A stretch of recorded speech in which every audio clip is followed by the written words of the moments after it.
pulmonary surgeon.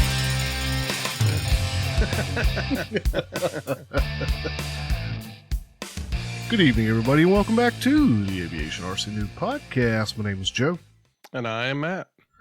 And today is episode 79. We're going to be talking a bit about servos and hopefully more than one episode's worth. We're going to see how this episode goes and how much material we tear through in the process. But Matthew, it's been a month. How you been, Right. Yeah, it's been longer than it feels like. Yeah, I've been doing good. Been getting a chance to do some, I'll call it interesting things in the hobby, which has been making me pretty happy about that. So nice. Yeah, and it feels like, oh, we just came back, and it's like, no, we did a lot of things since we came back. So We have. Joe. Well, thank you. Yeah, it's been a month, so hopefully we've done a couple things. We have. So what we're going to do is we're going to talk about, you brought up, you found a pile of information on servos. So we talked about servos way back when. We talked about it in I put it deep enough where you can kind of understand how they work and how they do the thing. But you found a pile of new information, and it's been a while. So we're going to talk about servos today. Mostly we're going to catch see up. how much of it's new. Maybe we'll see. Maybe maybe it's just ultimately that we are able to approach this now with going on 3 years of experience since we first started this. That's one way to put it. We'll see. When I first pulled all the notes, I thought there was a lot more to it, and then I started reading through them, and I was like, "Oh, no." But we'll talk about servos. We'll probably go a little bit beyond our depth. We're just two guys who enjoy the hobby, so it's what it is. I've pulled a couple of those apart and used them for unusual purposes, but not quite as aggressively as others. So if you're a listener and you hear us get it wrong, reach out, let us know so we can make a correction and help everybody. Mm-hmm. And then we're going to finally get to that history segment I put together way long ago when Ben was here. The C-46 Commando. That's right. You did put something together way back. Yeah, it was the plane I think he said his grandfather. Oh, or now I can't remember. Oh my God. Anyway, he said that one of his relatives had piloted that plane while they were in the service. Mm-hmm. But otherwise, we're here to kind of catch up and talk about what we have done because it's been more than I think we thought it was going to be. So let's get started. Sure. You want me to go first? Yeah, that'll help me remember. Get all the spiders moving out of the web nest in my head here. Well, it's been a bit. A lot of what I've done involves you, and then you've probably done more than me. So, a little bit. Let's see. We got back from Flight Fest. Put the episode together, kind of last minute, but did get it together. The weekend after Flight Fest, I ended up driving back up to your place. I know. That was a good surprise. Oh, yeah. And Mike drove down, and actually, if I remember correctly, in that week, I before Flight Fest, I was talking about I had the Edge, the FT Edge, 540 something or other, and that I hadn't built it, but it was eventually on the build table. Well, within that, I got back from Flight Fest and in like 3 nights, knocked out the Edge and had it ready to go, and I hauled it up to your place along with the Noob Wonder and the Flurkin for a maiden. So, which I was surprised in a lot of ways. One, that you'd been able to plow through the Edge build and had built that. You built it really quick. It went together really quick. Well, part of it, you got some dedicated time finally to kind of, sit down and do the thing when you felt like it, which is awesome. And you put that together really well and really quickly. I would say within a week, it was ready to go. So, yeah. Talk about that. How was the build experience? I was pleased with it generally. It was, again, I classified the Flurkin as like a Master Series light, and I think in some ways the The edge kind of lined up similar with that in some areas. It had, Okay. especially that front nose area is very, very noticeable. And, you know, just, I don't know. I love the whole nose section of that plane. It just looks good. Yeah. There's a lot of geometry in there. And so that's a lot of like bending and shaping, but again, not curling. Right. Right. It's not the I master was, series where you're pulling off paper and curling and shaping and whatnot. right. It's a lot of facets. So Yeah. that's involved. And it's complex. It's not a simple like former and shell or box and shell. Yeah, there's a lot more going on in there. I was, If I so remember when the I was, build video, sorry. yeah, no, you're good. When I was building it, so it starts out with a central, like, tray that you're going to build the plane around. Um, and that's sort of like the tray that your battery's going to sit on and some of your internal electronics. And then that's like, it's an A fold up or a B fold or whatever. But then you also build the plane around that. So I was very pleased with how the outside uh, tied in with that central tray. When it had notches, so that when you did the A fold, like there were tabs that stayed down and kind of protruded out a bit further than the sides were, and I thought that was a little odd, but it made sense when I went to fold the fuselage around itself. Oh, That okay. there were areas where you remove the foam, you know, rectangular areas that you'll dig the foam out but leave the paper on the outside, and that slots in or slots over those areas that were hanging out just a little bit, and it served as like an alignment, a locking in, a here's where it's supposed to be. So Yeah. there was a lot of Great that. for assembly. Yeah, there was a lot of that within the build. I was like, okay, when it goes together, you know it's going together right because the stuff is going to fit. As long as you take some time with certain areas, you're going to get the thing square and right. And I think that's the first time I've had a horizontal / vertical stab situation where they're square, and in line. Yeah.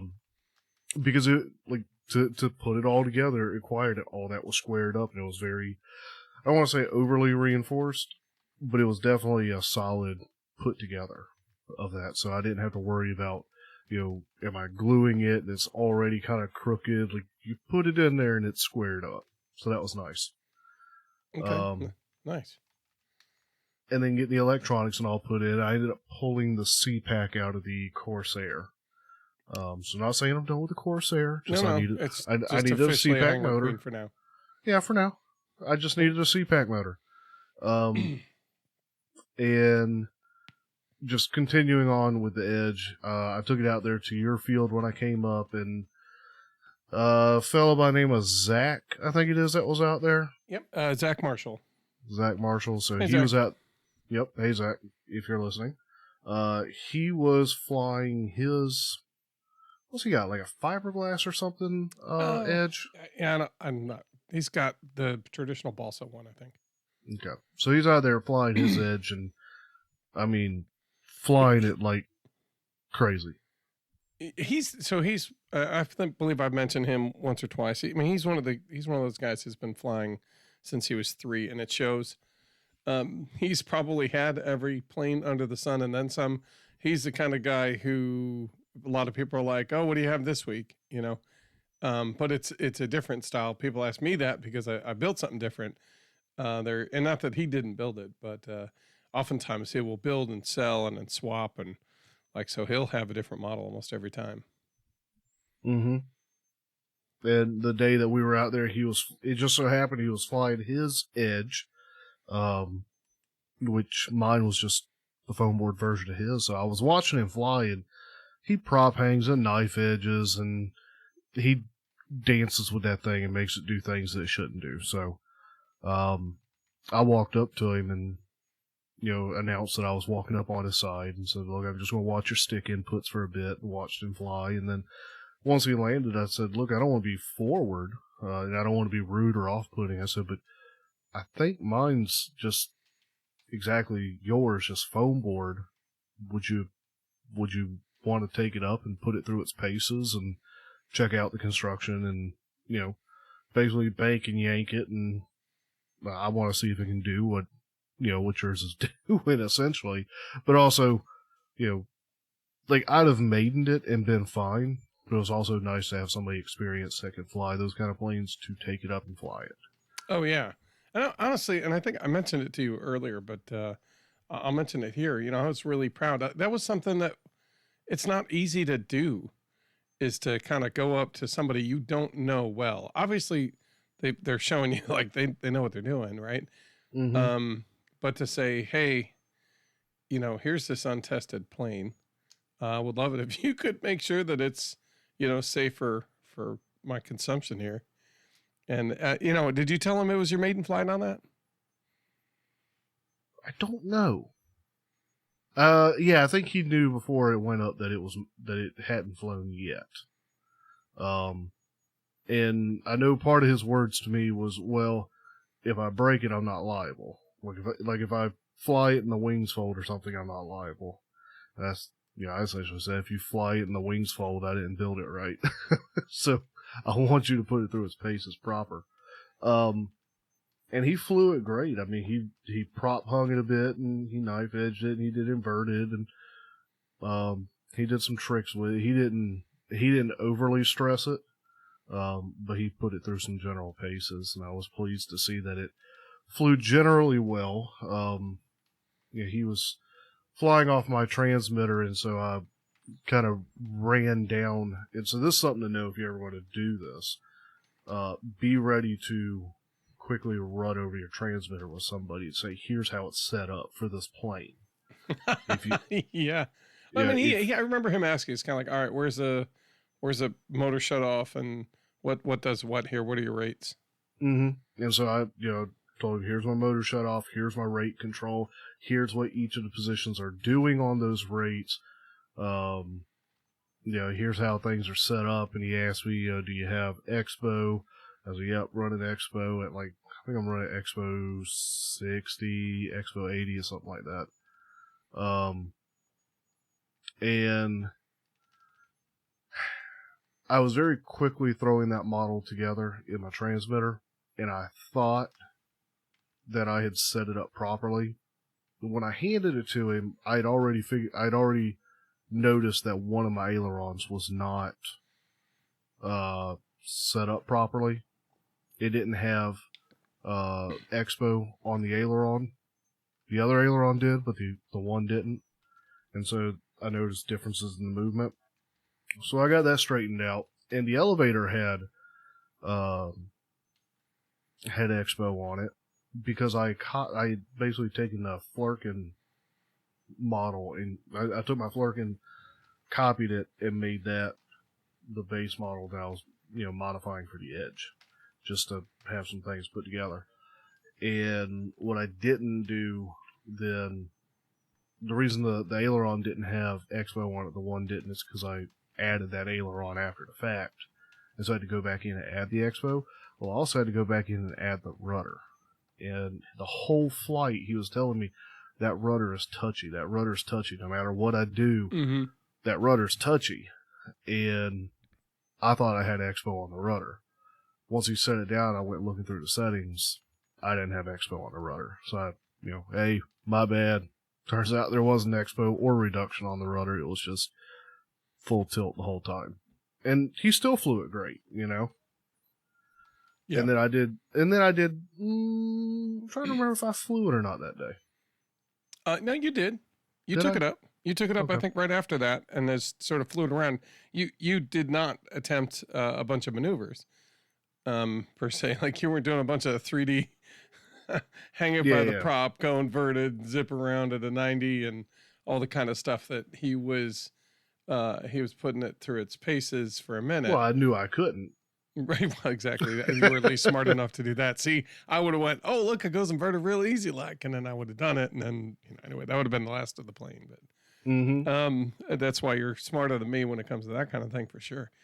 But no, you took it up and you flew it, and you're like, oh, and that's, I think, where you're like, oh, I see what he means by the touchy rudder. And then I think you looked into it. Oh, duh. There's no extra. Yeah. Well, the other thing he was talking about was the motor torque. So anytime he was giving it, anytime there was throttle engaged, it was pulling, I think, to the right. And so he was having to add left throttle or left rudder to offset, or it was, pulling one way or the other when there was, when it was throttled up. He said if you go high up, you pull the throttle back and you let it just come down. He said you don't see that, but the moment you add throttle, you see it starting to pull. And that's where there was no, what's the word? There was no offset. There was no angle on the in the power pod to offset that. Okay. So yeah. I may see if I can go in and add a washer or something under the motor. It'll be the first time I've gone back in after the fact to make an adjustment like that. But with that plane, that's traditionally what people do. They'll just add a washer in the back, and then because that way you don't have to.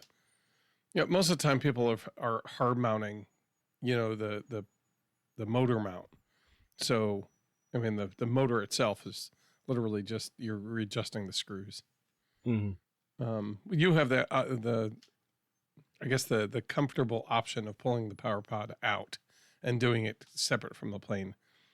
Most people kind of have to pull apart the whole plane and then do that stuff. They're going to pull out the cowl top or whatever to be able to get at it.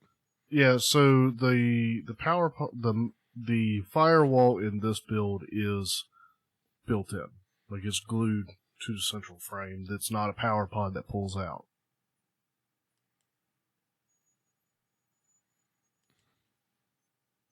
I'm sorry, Joe. I think I missed. Did I need input on that? You didn't. I know you're typing with Lee. Well, look. Unfortunately, fortunately, we have a listener who's kind of in the wings listening, which is great. And I made the mistake of saying, "Hey," and having a quick conversation that he's pushing all the happy buttons of the what ifs for next Flight Fest, which we'll talk about in a second. It's good. It was just that long, awkward pause. Like, man, Matt, you'll leave me hanging. Yeah. And I don't even remember what I was expecting from you at that point. Moving on. So I got the flight. Ultimately, I was really pleased with not just what you've been able to come with. You built at a speed I wasn't expecting. You did the incredible. Not that I don't expect you to do the smart thing, but you did the incredibly smart thing by asking for expert advice, which thankfully you're also smart enough to know that's not me. But yeah, no, to be able to have him, Zach was a really great choice for having somebody really look over the plane and just see, and then have him show you what it can do, so that you're kind of inspired. Like, okay, this will be really cool if I can get this plane to do what he just showed me it can do. Good inspiration. So good on you. And speaking of, sorry. No, that's it. Speaking of guys that providing guidance and help, Mike came down that day and flew with us. And we'll continue that stuff in a minute, but before he left, I don't have the book on me and I can't remember the name of it, but he handed me a book that it was like the first of the series that went over aerobatic maneuvers. So I've got IMAC. Is it IMAC? IMAC is it's the modeling aerobatic thing. Okay. Hold on, I'll get the name in a second here. Well, you're good. So I'll be slowly making my way through that as I go out and continue to fly. I have flown that plane since I came back from your place. Mm-hmm. Good. I took some kids out flying, which I'll talk about in a little bit, but took them out flying. But while I flew that plane at the end of it, and when I had it up there in Fayetteville and when I had it down here, I greased all the landings. So there's no funny, there's grass marks on the bottom, but there's no scrape marks. There's no, the edge has the wing tip plates, and I've not boogered them up, so everything's still pristine looking. Been very pleased with that. Without taking up too much more time, took the Wonder, the Flurkin, up there, and flew with you and Mike. Yeah. The Wonder, I don't know if I ever got. I may have gotten a Wonder up there with you guys. I did. I did, and I don't remember. But I think I got it up in the air flying. I got the Flurkin up, but we went to toss the Flurkin, and initially I spun the nut off. That's what it was. I was using that 3-bladed prop, Okay. and the warble in it slung the nut off, and so we had to find the whole motor assembly. It was the nut, and then the threaded shaft, and the collar, and this, that. And so I borrowed one of your props, put it on there, and threw it up there again.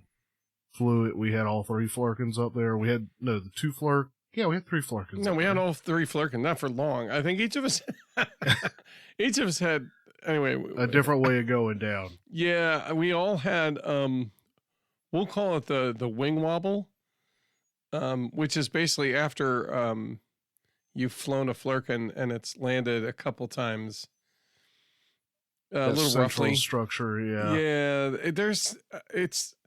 it's an interesting design, but it allows for during heavy turn loading. The only thing that keeps the wings, I'll call it in line, is the little square patch that's supposed to be glued to the upper U-box. And then that seam right there, that's really the only thing keeping everything kind of in line. Delaminate. Right, and that delaminates pretty quick. And then once it's done that, now you've got this slightly moving thing. And after a couple turns, it moves more and more and more. And that's what happened to mine. And I think, I had a bit of that coming from Flight Fest because I caught the edge of the runway. Yeah. Yeah. Yeah, and I remember seeing a little bit, but yours was, I don't think that's why you weren't able to continue. Yours was because of the motor issue. And then I think Mike and ours, because I mean, you went down, but it didn't destroy it. No, I went down and I could have put it up, but the wing wobble had gotten really bad. So I lost orientation on mine, dumb thumbed it, and just bottom and to the right or whatever it is that I do. And somehow whatever it is, it's not what it's supposed.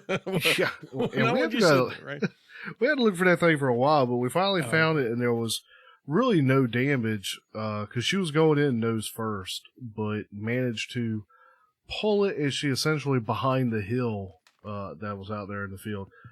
I guess she skidded on the soybeans. Managed to pull the nose level with the ground right as she got to it, because there wasn't really any damage anywhere other than the wings got extra waggly, so I need to put some reinforcement. Okay. And then it was just kind of chilling and having a good time with you and Mike. Oh yeah, we were. It was a good time for sure. Yeah, and then took the kids flying. I took the the tiny trainer out, and I still don't have an APAC motor. I need to get one. So I took the B-Pack and glued the full-size firewall onto the nose of the plane. Just straight hot glued it on, slapped the motor on there, put the battery on top of the wings so that it could be up there. Got it balanced right, took it out, chucked it, and I couldn't control her for anything. She just went wild and nosed her in and jacked up in front of the plane. So that didn't work. And that was its maiden flight. I was going to try to let the kids fly it. That didn't work. And I said, okay, well, I'll put you guys on the Wonder and we'll buddy box it. And then I couldn't get my Turnigy to output any signal to my Radio Master. Its external module wasn't transmitting, and I wasn't getting anything through the aux cable. So couldn't do anything with it. So what I ended up doing was getting the Wonder up there and then having the kids, one by one, basically stand at my elbow and put their arm down my arm, resting, and then, kind of, or running alongside my arm, whatever was comfortable for them. I said, get your fingers under my fingers so you can grab the stick, and we'll fly it together. We'll talk through, we'll do what we're doing. You're going to feel me doing a lot of input because I'm keeping it from crashing, but I'm going to do my best to let you fly it. I'm just doing what a flight controller would do and keeping it from going nuts on you. Yeah. And before I sent them up, I gave them a general rundown of why planes fly and what the control surfaces are doing and this, that. And so it was a good time. It was disappointing. I know they weren't as excited to fly on the same controller that I was. Yeah. I mean, it's always easier when you have one in your own hands, and it's like, okay, I know that you can take over, but I mean, this one's the one I'm using. But still, they drove clear across town to go flying with me, and the plane that I wanted to let them fly wasn't flying. Didn't fly right, and I wasn't going to stick a Noob Wonder in their hands, out the gate. So I don't know. I gotta figure out what I'm going to do about a second transmitter. If I think I can get that one working again, or if I'm just going to say, all right, kids, like I do want to build them some old fogies, but it might be look, y'all need to, get yourselves a transmitter, and we'll buddy box from there. Or if I'm going to get another transmitter, I don't know. I'll figure it out. But that's what I got to look forward to. Okay. Well, and look, and that's another thing. Like, what a great job being an incredible ambassador to the hobby, and kind of, encouraging kids at the perfect age to see if they want to join, if they want to be part of it. Give them at least that opportunity to check it out, especially if they're already interested. That's fantastic. I'm really pleased. Well, they're interested enough to come out and fly with me. So yeah.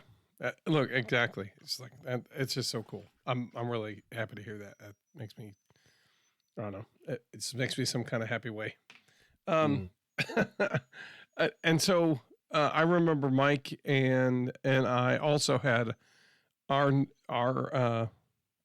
what are the flirkins in the air. We were doing our maneuvers. And I remember every time I turned, I'm like, I have to go more and more gentle on the turn. Because my plane would start to sag more and more. I'm like, this is going to end pretty badly if I don't start bringing it around. But I was doing okay, and then it started to sag in level flight. Usually it would be on the turn where you have heavier G forces. The wings would kind of pinch together a bit, and then it started to level back out but like that last pass, it just it didn't level back out. And then and it didn't make it, and I crashed pretty hard. Yeah, you did. And it looked bad, but I'm looking at it, and it looked really bad. It looked bad, yeah. And I basically ripped it in half. The core is okay, right? The core is okay, and some of the front needs to probably be replaced at this point because it's gone through at least 2 or 3 hard crashes. I need to rebuild I'll call it the front football cone, a little bit. But generally speaking, honestly, I could probably glue it back together and some tape, and I'm ready to go fly it again. And I noticed it tore at that little square that I was talking about. That's most of where it tore, and it also tore along the seam in the bottom. Well, I can repair that pretty well too. I realized the only way I'm going to repair it, though, and to go through that effort, is to make sure that I have some sort of stiffener between the 2 wings themselves, basically tying the wing spars to the box core center level, right? Like there's a plate, and then there's an upper and a lower U box. It's kind of how this plane is situated. So I need to put some sort of spar that goes between the 2 individual wing spars across that center plate, tying it all together so that it won't, even if the skin does delaminate from that center box, because that's essentially how it keeps its shape. the wings will at least stay level, and it'll be, you know, generally pretty flyable at that point. So, and honestly, because it's a part, it shouldn't be too much harder to do. So I have that kind of sitting on the side. I've got two planes that I need to put together in that same kind of fashion, where they need something. They don't need a lot, but they need something across the center plate. The Puri is one, and this is the Flurkin's the other.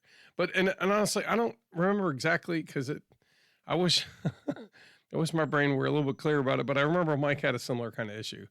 I think his wings started to sag just a little bit, and I think either he brought it in, but I think something happened, and he also had a slight incident. I can't remember how bad it was though. Do you remember? It was bad enough he wasn't going to fly it again that day. I think he just had like a really extreme version of what mine was, where the wing waggle really kicked in. Mm-hmm. Yeah, and he's like, "Oh, this is no good." Yeah, because he ended up going down way out in beams. Yeah, that's right. I just remember having to walk for all of our planes. Yeah, both of y'all had to come out to help me find mine. Yeah, we did. Like that was a day of walking. I thought for a minute it was going to be.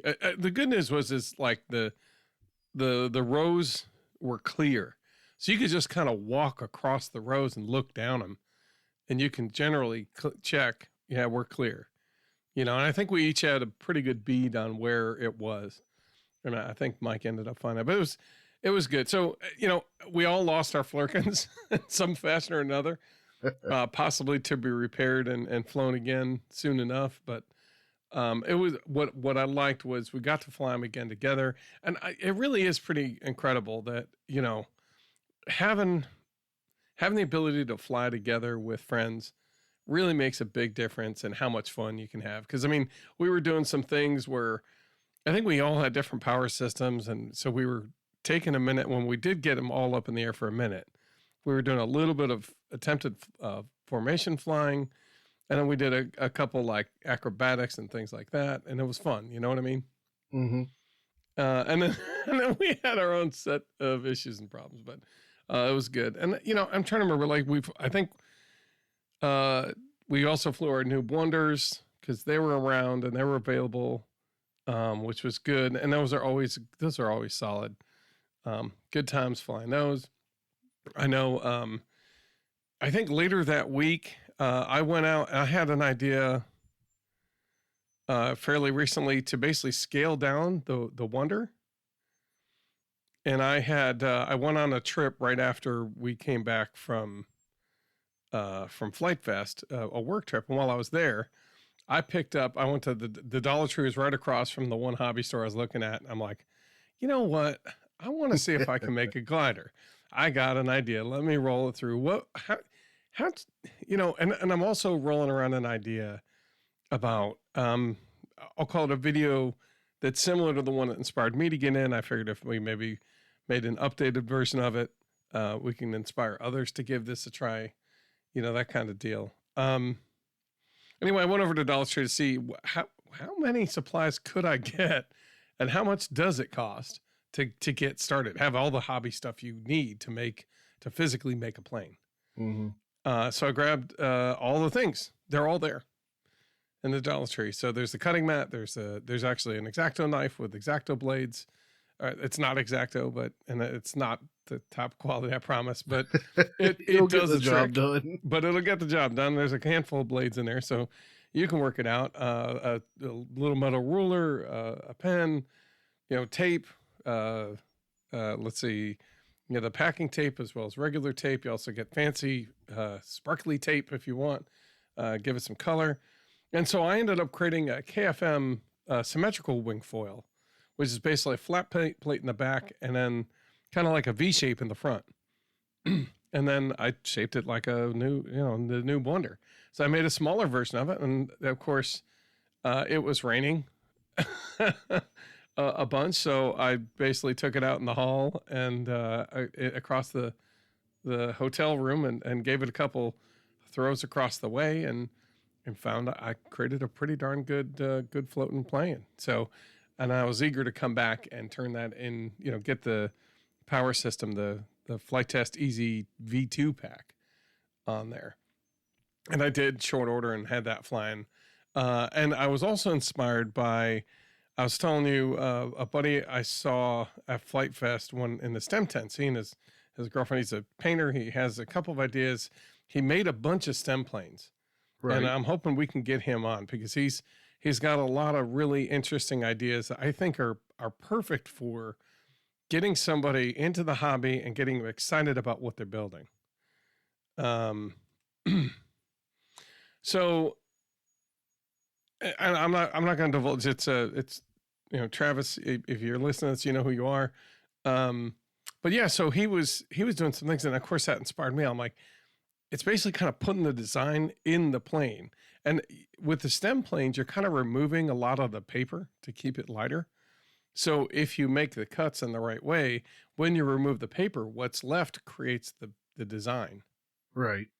Right. The color design. So all you have to do is after you cut it, but before you start building, you do a quick coat of spray color or tape or something like that. And sure enough, when you're done, you've got a full, a fully decorated plane ready to go, which is really cool. So I ended up creating basically a new Wonder version of that and did that same technique with all the lines and all that kind of stuff. And I'll tell you what, well, Joe, you have yours. I built two of them. I built one that was painted like the one that we had in both of them that we had in combat. So the orange and blue is the one I built first, and the blue and orange is the one I gave to you. And that's yours. And good job on getting a build video out there. Yeah, thanks. So I wanted to get it out there. I'm excited about the FT Easy Pack, the V2, because I feel like it's accessible. You don't need remote ID. It gives you the experience of flying. It's easy to do for a beginner. And that's going to tie back into what I'm about to talk about with Amy. She helped out. She came out and she filmed some of the stuff that we were doing. And be able, and she actually went and flew it around a bunch too. She enjoyed it. It was fun. It was a good build. I wanted to put together a build video. I've got plans released, so anybody can build one if they want, fly them like we did. And then I also just recently, I had an epiphany before our last weekend, about putting FPV on those little planes. The FPV camera systems, all-in-one systems, they're lightweight. They're 6 grams, maybe 10, and they're all set up. And all you got to do is plug them into the battery connector. So you basically quick solder on the back, and I've got a build video for that. I'm almost done with. And it's just a quick little tip on how to get your. You basically solder a connector for a servo lead. Because the Flight Test all-in-one ant cam, because again, if you're buying the easy system, add an ant cam to it. And it comes with basically a servo end, a JR servo connector at the end. And it's just set up with a red and black wire, no signal wire. So it's just producing power. So if you create like the female end of that and hook it and solder it directly to the power leads coming in from the battery, like at the board, you can then basically hook that camera up to the board. And whenever you plug in your battery, the camera starts up, and then you turn on the switch to power the rest of the stuff. And there you go. Now you're flying with FPV. Yeah, I think I see what you're saying. And it's real simple. The video doesn't take much. Matter of fact, I went last night. I went the other night, and I did a quick film of a plane idea I had, and I put the camera on it. And that's what I used to kind of film the video. So at like 11 o'clock at night, there's a little bit of video of me flying around circles in the front of my house. Why am I not surprised? No, you shouldn't be surprised at this point. So we did that. So I've been trying to do a little bit to kind of, things that we can do to promote beginners in the hobby. If you're new and you've never done it and you want to get started and have success. I really feel, and I felt like this before Flight Test started, I'll call it evolving that freighter. Because it's a C-17. I saw it ages ago, and I took that system on, we can do things with this. And, I wasn't able to really understand it as well, but they've definitely evolved it in positive ways. Mm-hmm. They made it so that it has a lot more range, it has a little bit more power, that it can connect to your jumper T16. Oh, I also created a video on how to connect it to your jumper T16. So that way anybody can fly it with whatever, if they've got a Radio Master or a jumper T16, you can connect anyone with a 4-in-1 module open TX system, you can connect to this plane. You can connect to that Easy Pack with your transmitter. Mm-hmm. And I go through how to set up your channels too. So that way you can power the lights and do the rates. Okay. There you go. I was about to say, why? No, even then. So what would be the benefit of having it on? I see Ra-Ra's point, but ignore that one for a moment. What would be the point of having it bound to, say, the Radio Master instead of the controller that it comes with? Because I don't know about you, but I don't like to bring 16 different transmitters to the field so I can fly each individual plane I've got. This isn't the 1970s or 80s for that matter. Now we have the technology where we can take one transmitter and bind it to whatever we have. So now all we have to do is remember one transmitter that has batteries that they're charged. And as long as we have that, we'll be able to fly whatever we bring. Done. Hallelujah. Thank goodness. Okay. Fair point. And when you've got these little planes, you've got these little transmitters, you're throwing a bunch of these things in the box. I've got ones with little oranges, and those only work with the C-17s because they're the old ones. And then there's caveats with that. And then, of course, you've got Flight Test made the V1, their version. That transmitter hooked up with, you basically only hooked up with kind of one at a time. And I don't know how to describe it, but basically, if you don't have the transmitter that you bound to the board, you kind of have to, it's not easy to connect, right? And then, of course, you have this new version, which if you've got one of those boxes, you can connect to whatever. And you basically, every time you turn it on, you connect and then you're good. And nobody else can connect to it while you're connected, which is really important. That wasn't the case with the original models. If somebody else turned on their transmitter and started to bind, they could have bound to yours and controlled your plane by accident. To your Easy Pack? They were closer. To your Easy Pack?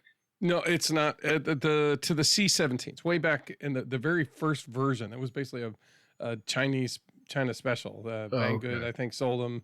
And they were great. Again, they're still great. They're great. The same, they're stabilized. They fly for 20 minutes. They can handle most of the wind. They come with lights. Like, you can't beat that.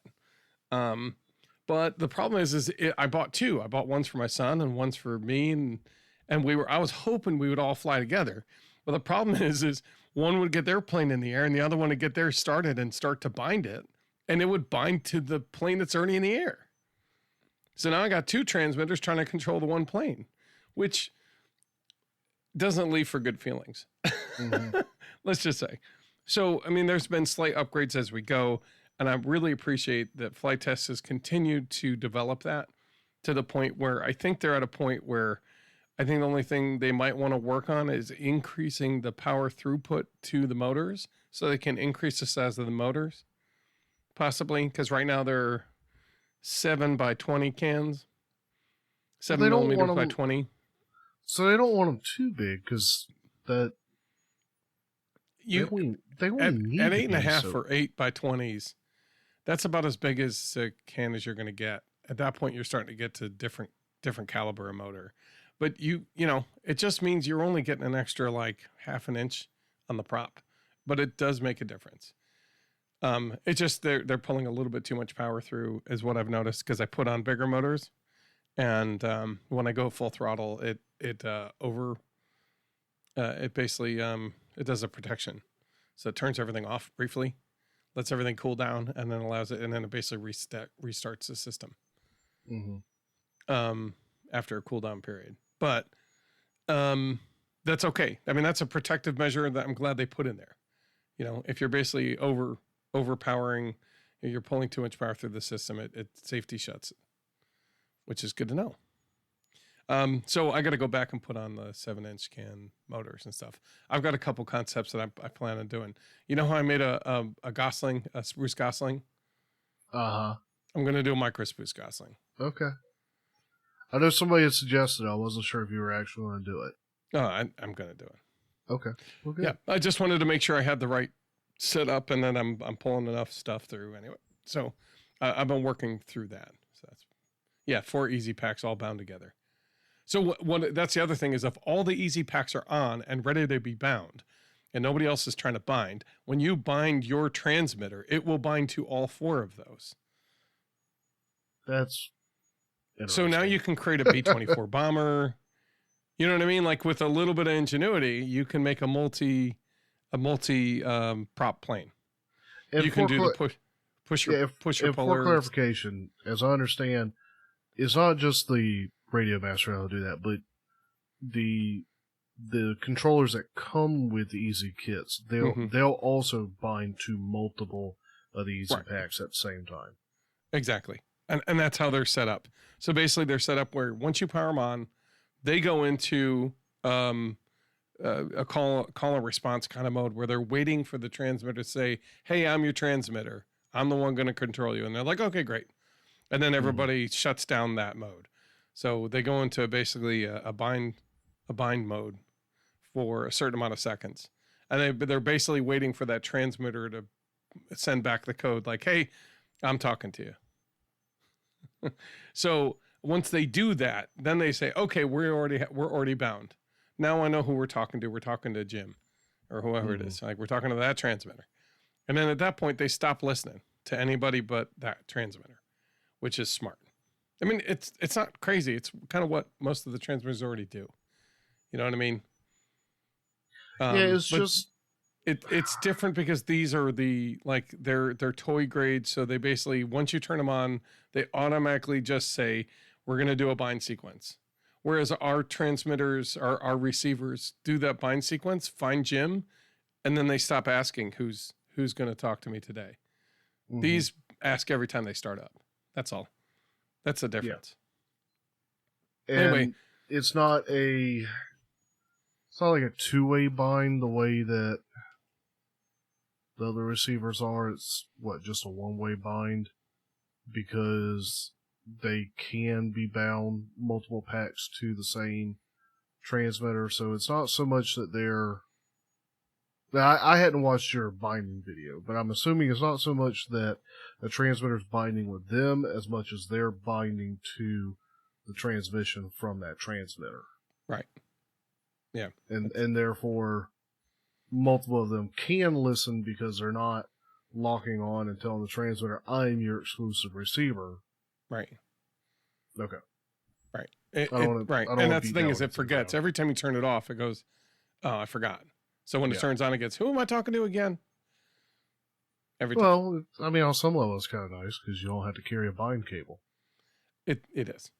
It's a way to do it, so it makes it easy to do, but you don't have to have any onboard memory storage, or there's no read-only stuff that it writes or anything like that. Because there's a little bit of model memory on those chips to obviously be able to write what transmitter, what's the protocol, who are we talking to, what's the password, right? And these don't have a password.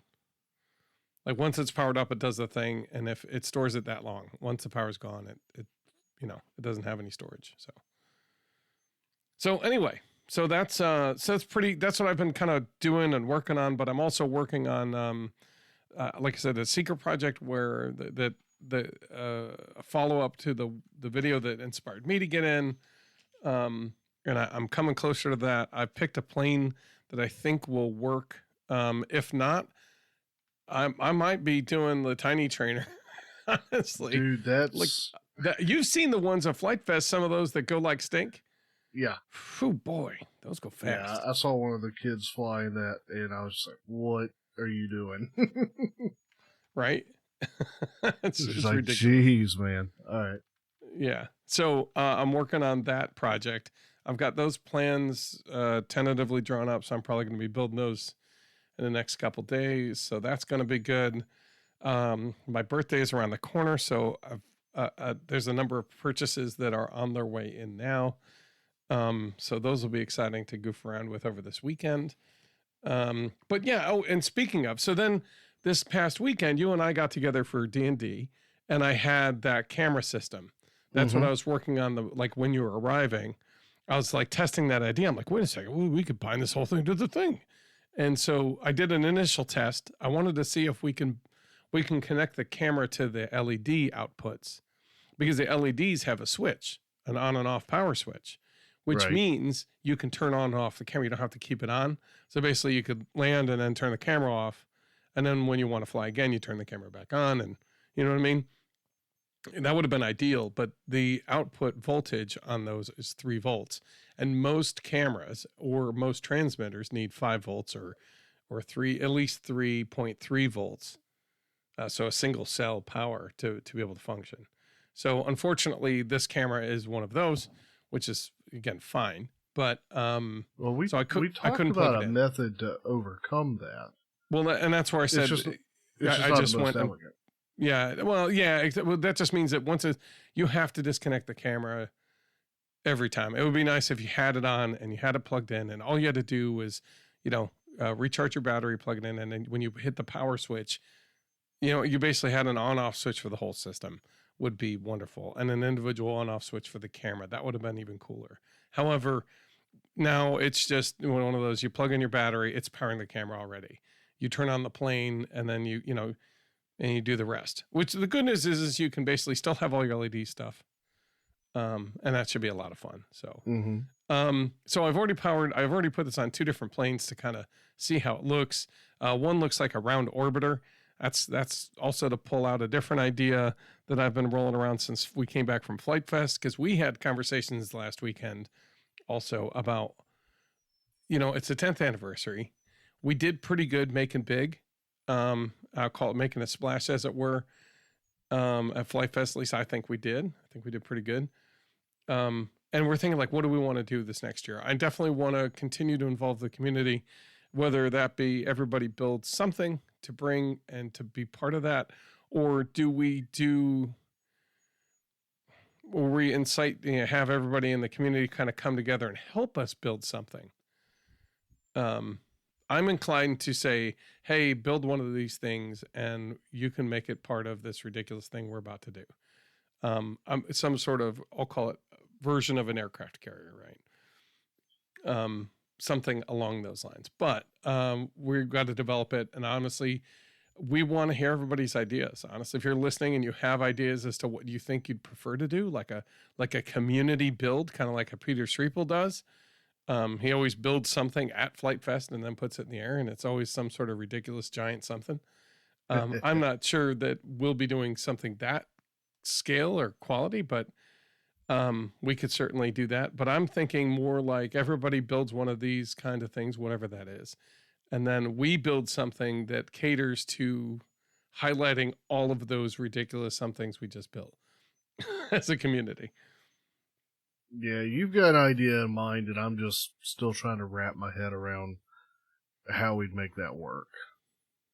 So I'm working on it. Do you know what a geobat looks like? A what? A geobat. Can't say that I do. I'm going to get you a picture right here. There. Why does it have to be like that? That's my fault. I went into a video instead of an image. Good job. Yeah. Yeah,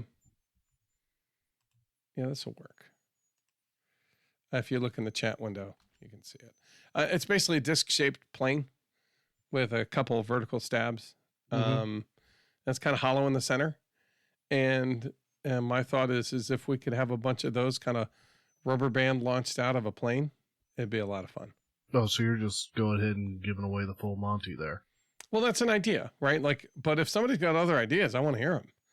I think we also had, I also have been rolling around for a long time, the idea of doing the 747 and the experimental jet planes, and having those coming out of a 747 and then launching, which is kind of ridiculous. The idea with that concept was then to also have it land in and basically be caught by the 747 and brought into the fuselage again. So basically, be a flying aircraft carrier. Mm-hmm. But that's a whole separate thing. But my thought that this disc, if you ever had one of those little foam disc guns, like as a kid, I was thinking that might be fun. It would be interesting in its implementation, to say the least. Yeah, definitely. Yep, definitely. And I'm thinking, you have it would be a big structure, right? Whatever we'd build to house these, and that would basically be sitting on top of each other. I mean, as they dropped in to the launch bay, we'd have a little camera so people could see who's next. Well, what you were getting at when you talked about us getting together this last weekend was you brought the Right. the micro noob out with the camera, and after a full day of awesome D&D. Thanks. You're welcome, and thank you. It was awesome. It was good.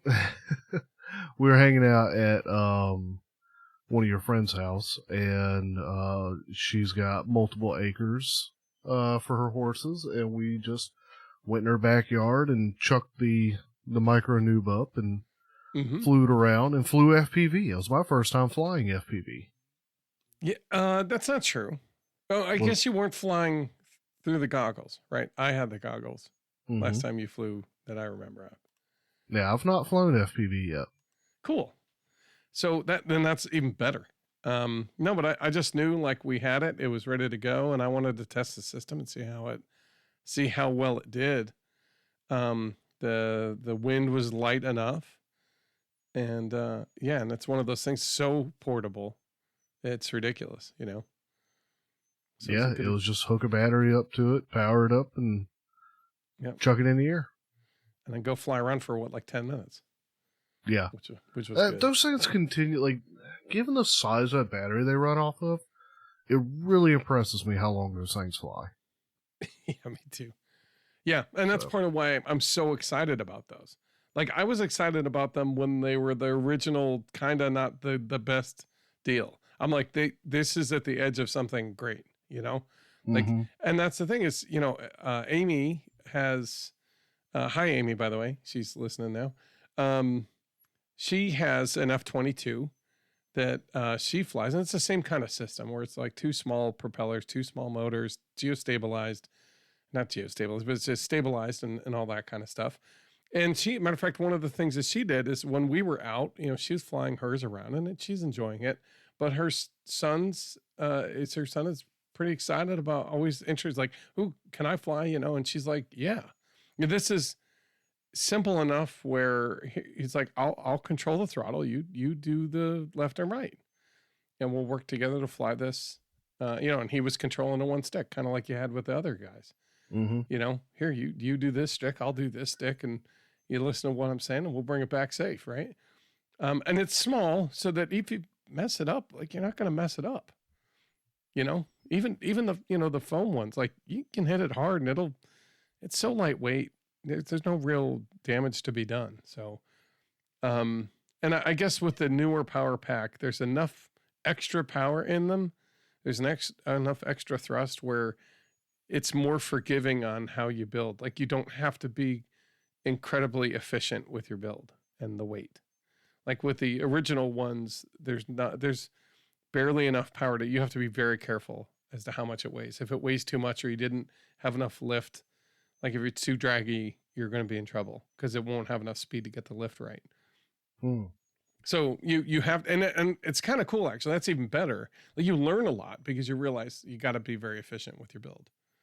You can't just, I'm going to build this and it'll work because there's plenty of power. But as a new person, that's a lot to put on somebody. Right. So I kind of that's why I like the new, more powerful system better, because I think it leaves the opportunities open for when you get excited to really try your ideas out and have some success with it. So yeah, I'm all about it. I love the idea behind those, and I think it's worth pushing, and getting people to be inspired to try their hand at stuff. So anyway, so we're going to do that. So Amy got her son to fly that around. They had success. He really enjoyed that very much, which is really cool. And it was really neat to be able to see that. Amy got some more stick time on the Aero Scout, which was, she's getting more comfortable with the idea of what a rudder can do. Because the Aero Scout elevator is very small movements, very minimal. So you kind of, if you need to make a turn, you're most likely going to have to, because there's no yank on the bank. Mm-hmm. So you kind of have to have rudder input. And that's actually good training. So it's really done well. And then I also realized that, I don't know why, but if I hold my momentary stick on my thing, it turns off safe or something. Huh? I don't know. It doesn't make any sense. I don't know why it's doing what it does, but I notice when I hold it, when I hold the momentary switch in, I undo safe, which means I can go and fly it like a normal plane. So it's not in safe mode. So it doesn't auto keep it from turning too far, and it doesn't, keep it docile. Like, no, you can do all the things. I flew it inverted. I did loops. We did rolls. It was great. It was better than cats. Jeez. So it was really cool. And then if I let it go, it goes back into safe mode. So it'll right itself and keep it level. So that was a pretty cool little side note. So I've been busy with a lot of different things. Like I said, I've got plans in the fire. I've got excitement about the Easy Pack. I'm putting out videos that I hope will help people continue to be excited about getting into the hobby or trying different aspects of the hobby. Yeah. And there's more to talk about in the next couple of weeks, because I've got so many exciting things kind of on their way in that I'm looking forward to seeing what comes of it in the next couple of months. Well, that's awesome. It's been a good couple of weeks. You and I haven't been talking. I won't say we hadn't been talking, but we're not doing like daily phone calls at this point. So, I'm in the dark about a lot of it. Yeah. Yeah. I mean, it's some of the nice things, and like, it's nice when we don't, because it's always it's a pleasant surprise to hear what you've been doing and building or taking care of it at your house. I'm sure it's the same when you're like, oh wait, you're working on what? Cool. Mm-hmm. Neat. But yeah, also having those conversations with you during the week though helps keep some of the things in my head. That way, when we talk about it here, I can remember it. So I don't know. It's a mixed bag. I miss our talks though. That's for sure. Yeah. All right. Let's see. So that brings us, I guess that's most of it. I think that's a lot of stuff in the last month. It's been for a lot. us. Yeah. It's been a lot, and it's been encouraging. We've also seen some more activity on our forums. So I appreciate, I want to say thank you to all the people who are in our Discord forum. If you haven't joined our Discord forum, consider it. There'll be a link in the show notes. There'll be a link in the Facebook page. We'll put some on the Instagram. I think we've got Instagram now, and then I'll tweet it out if I have to. And I also want to, at this point, I guess, thank everybody for listening. And we're not done, but I want to thank everybody who does listen. And if you value what we do here, consider sharing your love of this podcast with others. And if you want to join our patrons, we want to thank those guys for helping keep the lights on. If you want to join the patron family, you can go to patreon.com/aviation_rcnoob.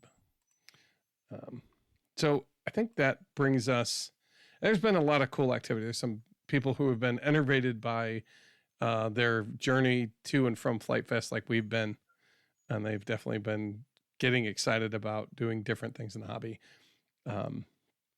Well, speaking of folks that went to Flight Fest and had a good time, why don't we take 5, go get some water, and while we're getting water, I'll put on 1 or 2 folks that we spent some time with and hear what they have to say.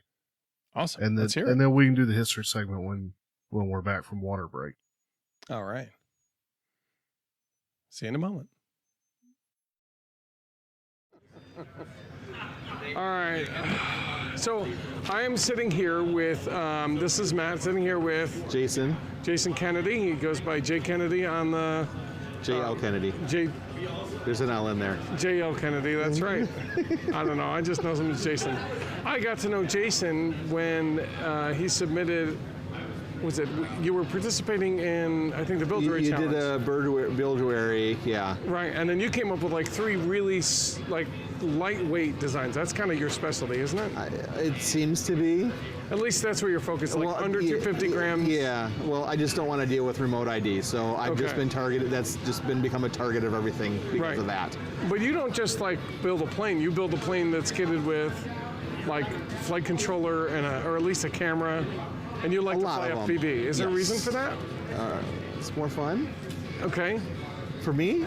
I imagine with the smaller planes, it's just easier to actually do because you lose track of them quick. Well, there is, it is probably easier to fly in a lot of regards. There is a little bit difference because you have to go from watching a plane from a point of view that you're used to figuring out where you're at from a point of view that you're not used to, at least if you get very high off the ground, right? Yeah, especially. If you get high off the ground, it can get really disorientating because everything looks different. yeah. Like, wait a second, I don't live in bird's eye view. Right. Where am I? Where is the park? Right. Yeah. So cameras and stuff like that, and it's pretty common just because that's what I enjoy more. So yeah, nice. So you've come to Flight Fest for a long while. No, only 3 years. 3 years, okay. I mean, I guess some people might consider that a long time, but I don't. Depends on where you're from. Yeah, I guess. You guys come up from Florida. That's like a 12-hour, is that, or 16? It's like Orlando area or something, right? No, Panhandle. It's 14 and change, like just shy of 15. Okay. And that's assuming you drive at the speed Google thinks you're going to drive. Sure. So not the speed limit. Right. At least the impression it's given me. And it also assumes that you never stop for gas, stretching your legs, or anything. So we had a whole set of conversations, and I can't even remember what it is because there's been combats and stuff and volunteer work and all stuff in between. We were talking about, I thought, making like little like was it flat panel planes? What were we talking about? You're talking about that KF wing that I brought in here? So I'm like, ooh, that could be a new wonder. And you're like, that's not what I was going to do, but okay.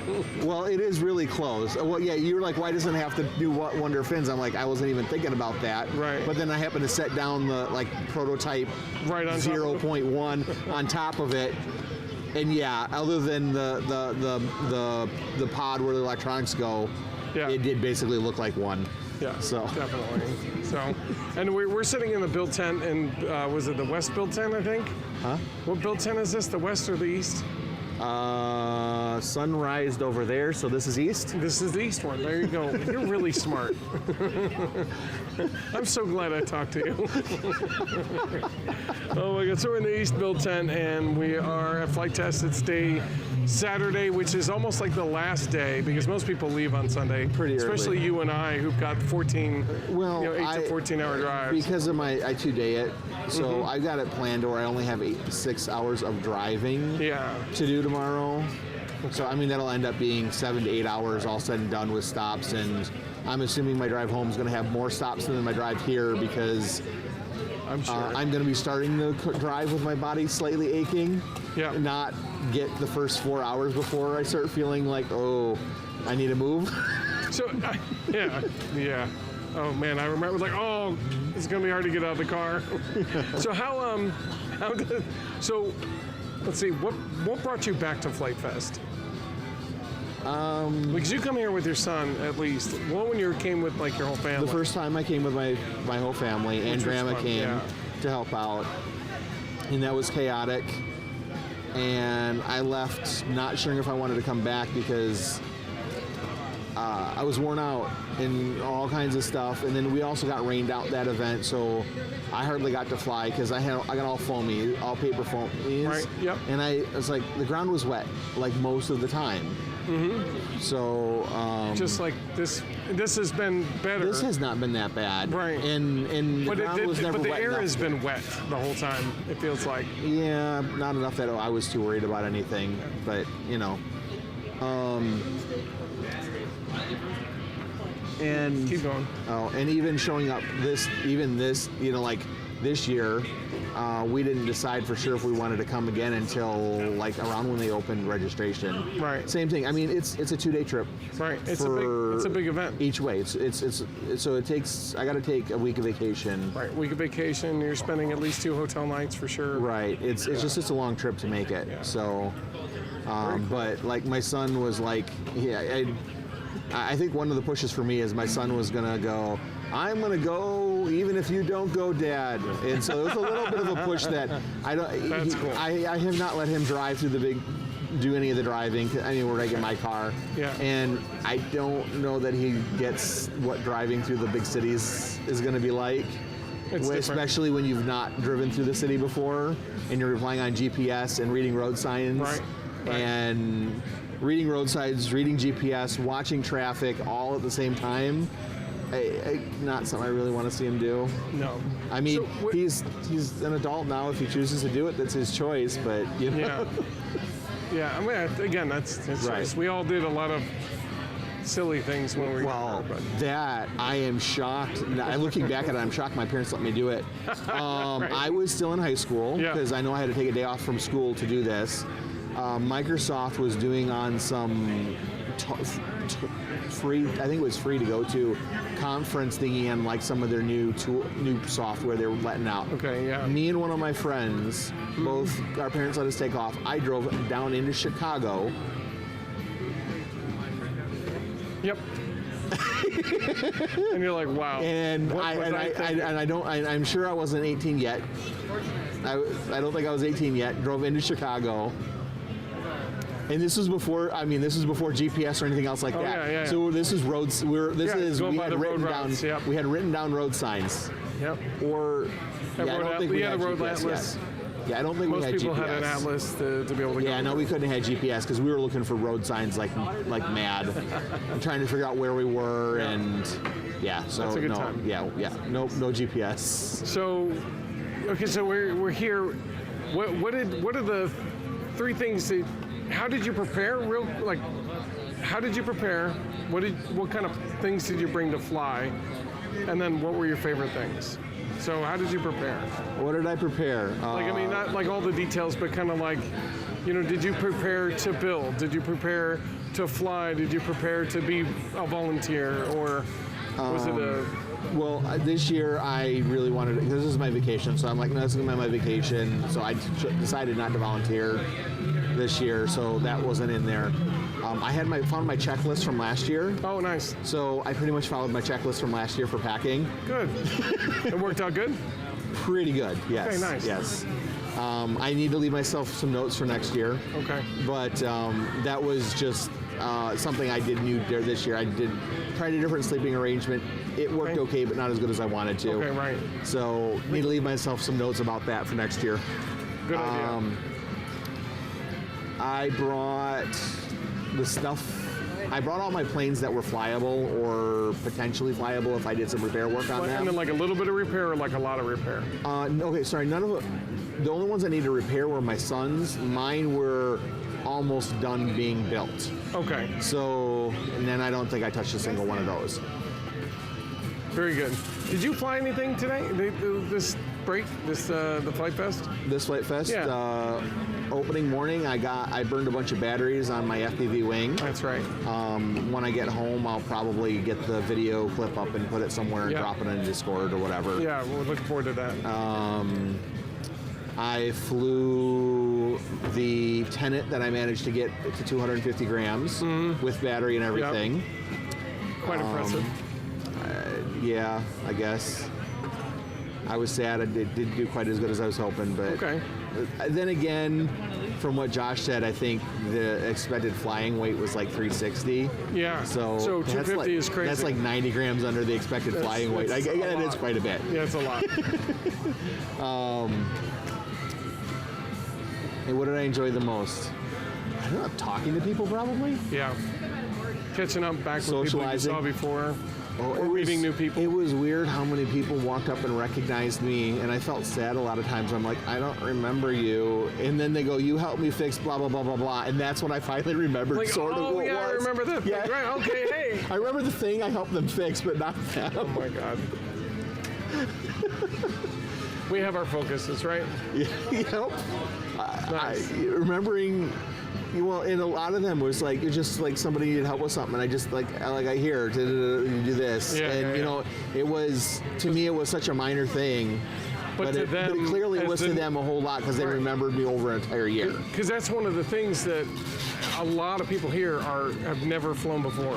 Oh, he's making a 4x a quad thing. Yep, VTOL quad. Yeah, sorry. No, but it's a quad plane. You're right, quad plane. So it's got the quad on it and then the plane set up and Nice, yeah. Sorry, I No, that's got okay. distracted by something out of line of sight. Welcome to Flight Fest. Squirrel. I've been working very hard to keep on task with the things that I What's came that? into, which is very hard. Which is a giant noob, and making sure that flies and not get too distracted. But And trying to remember to put an SD card in your goggles next time. Yeah, maybe next time I'll do that. So so on the prep, there is one thing I actually did do before I left. I updated my Express LRS equipment, all the newer versions, because So I'm going to talk to you about that after we all get home and rest for about a week. because my transmitter was on a version 3. A couple of my things were already up, so I needed to bring everything up to that Yeah, level. yeah. And the other thing it added was the full PWM, so my PWM Right. things would work better for me. Okay, So right. there was a couple of useful cases for it, so I did that and did a couple things to prep for that. But other than that, I had plans to do a little more before we left, but life was too busy and it didn't happen. Yep, as is always. Right. So, cool. What were the top 3 things you enjoyed most about here? Like things you saw, or things you did, or things that just happened that I don't know. Were there comments that you enjoyed, or were there I don't know, was there some in the build tent that you really enjoyed being part of? Some, I know there's a lot of parents. I was surprised about support parents, is what I call them. Okay. They're like, they're there to help out their kids. I know what you mean. Yeah, but you get to watch your son this year really kind of come into his own and do his own thing. I mean, he was kind of already doing it anyway, but Watch? I've hardly seen him. I know what you mean, though. But- yeah, I was really excited to see how much effort he put into just getting out and socializing and being helpful Yeah. and he really engaged. has been. It's been awesome. Yeah, that was really excited to see him doing that. Yeah, I don't know. I know that sometimes you come to Flight Fest for a highlight of I'm looking forward to doing this again or meeting. Right. I get to meet people from the Chicago area, the Michigan area, and Right. all that stuff who will come down to do this. Right. But I'll never be able to see them in any other way. Sure. Not without actually having a reason to be out that Yeah. way. Like Oshkosh maybe. But Right. it's a good excuse to meet everybody. Yeah. Yeah, I wouldn't really think about that. I mean, I knew there was a couple of people I was going to run into, like you, Yep. that I wouldn't probably ever see otherwise. And some of the other guys on our Oh, sure. forum Yep. that you've Yep. talked to a ton but never really met. Right. So, Yeah. Uh-oh. no, you're fine. I'm just adjusting with the sun shifting. Okay. Is there anything you want to tell people who are thinking about Flight Fest next year? Stop thinking about it and just sign up. Okay. Sounds good. I mean, that's the best I can say. I mean, you're not. I guess there's 2 things. You're not going to really experience it for what it is without showing up. It is so much different than the videos that anybody or anything that anybody Right. can give it. Right. So you can't. I don't think a video or a description ever puts into words what it is. Exactly. And highly consider volunteering. I have volunteered. I did it last year, and it was actually really great doing it. And the only reason I did it this year is the very fact of this is my vacation, and I wanted to focus on making sure I got a vacation from work and not anything else. Okay. And even with that, I at one point almost considered wandering over and seeing if they needed help. So, okay. And Right. I could have been a non-shirted volunteer with how many people I just randomly walked up and helped in places. Right. I mean, that's part of being here. Right, like that. right, exactly. So Very cool. yeah, the volunteering is great. The people are here. There's tons of great people, and I mean, I got to give a prop to Josh and the Flight Test crew. Yeah. They have put together a amazing culture in what they've set up, Yeah. and then what that has drawn to come. Yeah, so exactly. the people that come have been drawn based on the culture they've set up, which has created just a wonderful event. Great place to be. Yep. Yeah. That's a good way to put it. Thanks a lot, Jason. You're welcome. I appreciate your time. Yep.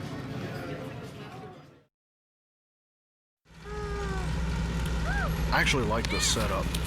A little long on the cables at times, but it's I comfortable. wondered what the cords were for. They're my little mic, so if I find somebody that I want to chat with for a minute, I can just slap them on. Well, I'm standing here with Margaret, who is lead for the shuttles. Yes. How did you get roped into that? I actually worked regular volunteer last year, and wasn't even scheduled for shuttle, but ended up on shuttle, and I loved it. So I ended up pretty much staying on shuttle the whole time I was here last year, and I offered to Lee that I wouldn't mind doing it again this year, and I got chosen as a red shirt, so which is head for the shuttle crew. That's awesome. And you were telling me about your night rating that you got recently. You're enjoying that? Oh yes, I love my night rating. It's absolutely beautiful, and I can't wait to fly it here one If evening. anybody was trying to talk to me, I tried to use my microphone, and my radio went dead, blacked out. I didn't hear anything. I don't know who he's talking to. I don't know. Doesn't matter. No, I guess. it doesn't matter. I don't think it was me. I don't think so. But Too many channels to listen to. yeah, because they put the shuttles on channel 3, and then I guess main is on channel 1. One, and then I have my personal. So I Okay. have 3 different channels I'm trying to listen to. Yep. And then you got, 3 little girls that are out here with you? I have 2. 2? I have a 15-year-old and a 10-year-old. Now, did I understand they were helping with breakfast? They were doing the pancakes? They're the pancakes. Scarlett, my oldest, has been coming since 2016. So she's grown up at Flight Fest, and she is pancake queen. And she wants a red shirt for pancakes so bad. She tried to talk Eddie into it, but no dice yet. Yeah. She's still working on it. Maybe when she hits that 18 mark. Yeah, but because she is always insistent on having the pancakes for the volunteers in the morning. That is her thing. This year, she even emailed Eddie months before to make sure we were doing pancakes. Well, I appreciated them yesterday. They gave me a few.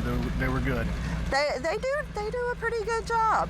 Yep, but it's her and my youngest Callista and our friend Sophia, and they're the pancake crew in the mornings. So Well, what have you enjoyed most so far, and what are you looking forward to? I enjoy the people.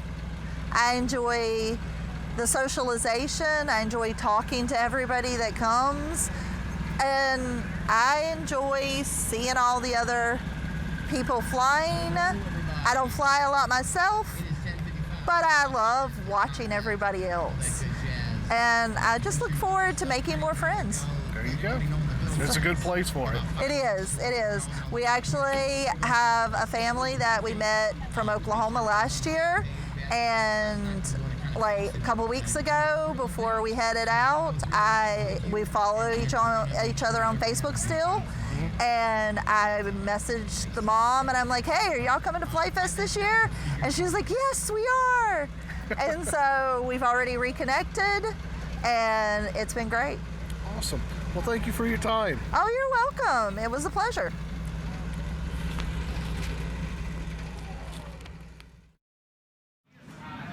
Hi there. This is Matt Allen. We're Saturday night near the night flight with Friday night. I can't even tell what day it is. I'm with Luke Shotwell. Luke Shotwell. We met earlier today with his dad over at the Bloody Baron build tent where I helped out Spawns in that whole thing. But since that morning time, you've done a lot with this plane and other things. Tell us about your day. Well, first of all, my dad and I got some cheap lights that we could put on so we could fly it during the nighttime, and it's flown pretty well.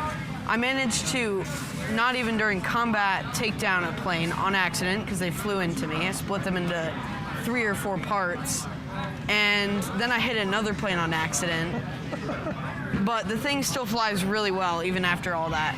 Right. Yeah, and so we just went out just now we went and flew some night flying, and you wanted me to just double check that it was all going in the right direction and that it was okay. We went out there, and you sure you haven't flown this before, like today? Yeah, the last time I flew was probably 2 or 3 years ago with a apprentice plane. I think the last time I flew it was into a barn. I think I pushed the motor mount inside of the plane a little bit, and we never got the replacement in. Oh my God, yeah, that makes sense.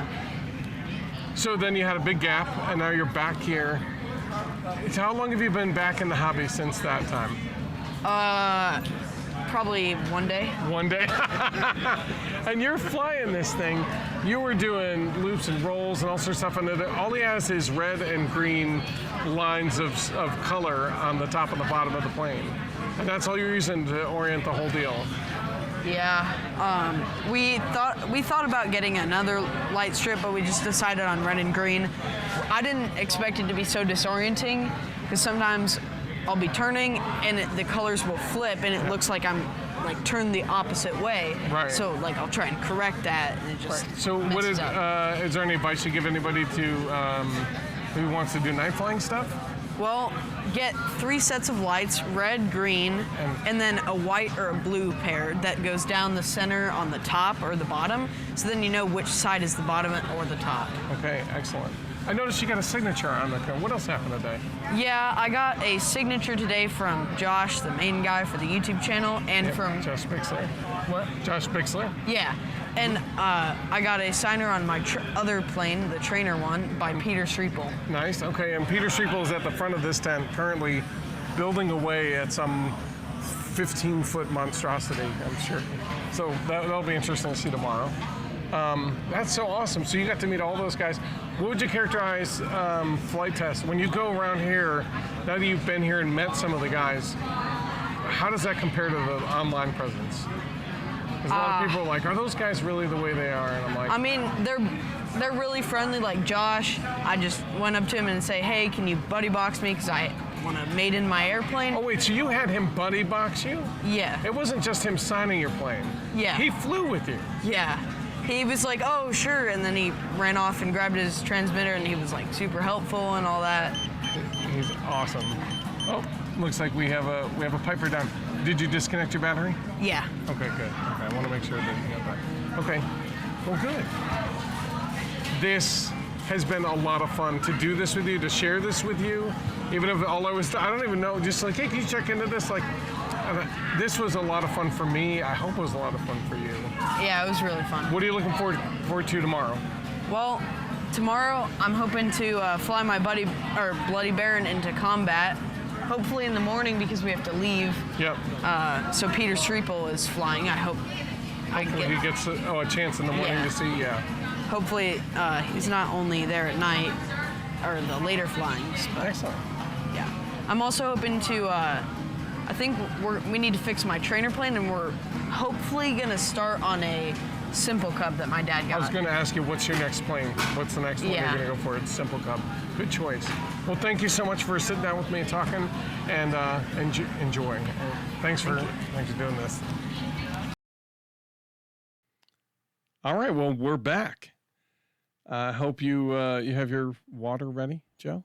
You're all set? Yeah.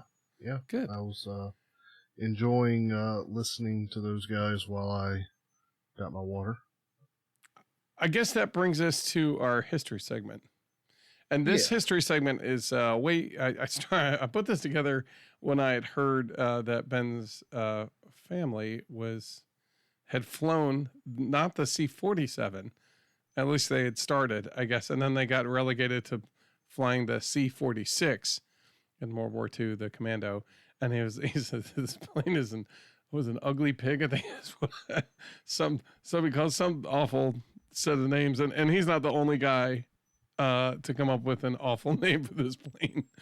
But apparently it was perfect for the role. So let's get into it and talk about the Courtesy 47 Commando. The Curtis C-46? Yep, Curtis. You called it the Courtesy. Curtis C-47. Ah, I got you. Okay. So it was sort of the Courtesy, but Anyway. That's that Joycey coming out in you. Well, I can't help it. Guilty as charged. So it's a twin engine. It looks honestly remarkably like the C-47. It's very similar. It was derived from the Curtiss CW-20. It had pressurized high altitude airliner design. Is kind of where it came from. So it makes sense that it looks very much like exactly where it came from. The early press reports used to call it, use the name Condor 3, but the Commando name was used in early 1942 in the company publicity. And it was used as a military transport during World War II. In the United States Air Force is also used by the U.S. Navy Marine Corps, which called it the R-5C. The C-47 it served in a similar role to its Douglas-built counterpart, the C-47 Skytrain, but it was not extensively produced as the latter, so there weren't as many. After World War II, a few surplus C-47s were briefly used in their original role as a passenger airline, but the glut of surplus C-47s dominated the marketplace, and so the C-47 was soon relegated to cargo duty. The type continued in the Air Force service in a secondary role till 1968, and the C-47 continues in operation as a rugged cargo transport for Arctic and remote locations with its service, extended into the 21st century. The prototype was patented, had a patented fuselage conventionally referred to as the figure 8 or the double bubble, and that's what sets this thing apart from the other. Basically, it's almost like if you put a little bit bigger fuselage on top of the fuselage. So the bottom kind of came around in a normal fuselage, and then, well, you need a little bit extra headroom, so make another one of those, put it on top of that, and wherever the seams, just sort of, weld it together. Now that I'm looking at the front view, I can see what you're talking about. Yeah, you have to look at a little bit closer. You can look at a cross section. So it has a figure 8 shaped cross section. If a really wild example is the Guppy. Yeah.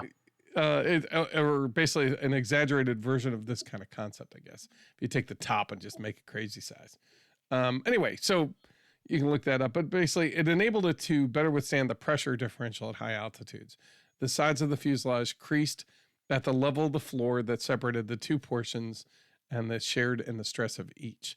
So rather than supporting itself, so rather than being a big hoop, it actually had a center part that helped share the stress loads. The C-47 was referred to by ATC pilots as the flying coffin, which is, of course, the thing you want to pilot, right? Absolutely.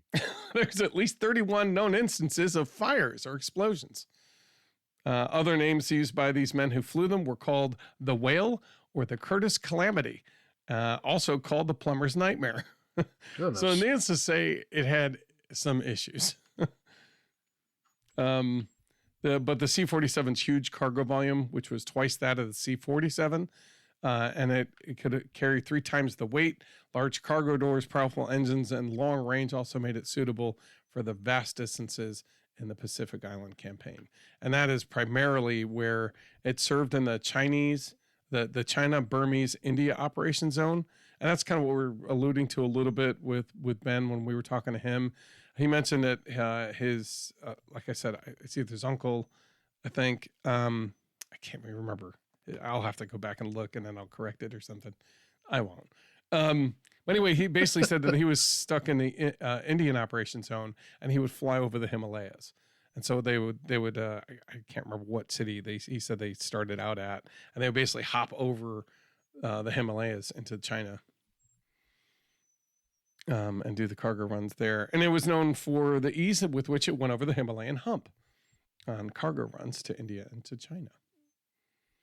So yeah, it was primarily used for that. And then obviously that was really important for supply runs and making sure that our troops had what they needed in that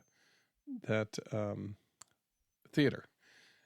In Europe, it served as a paratrooper transport, and it was not received well and banned from the USAFF or AAF operations by Army General. Oh my God, let me start over. Oh my God. It served as a paratrooper transport in the European theater. It was not received well and was banned from the USAAF operations by Army General Matthew Ridgway after the losses the C-47 suffered. There were 19 of 72 during the Operation Varsity.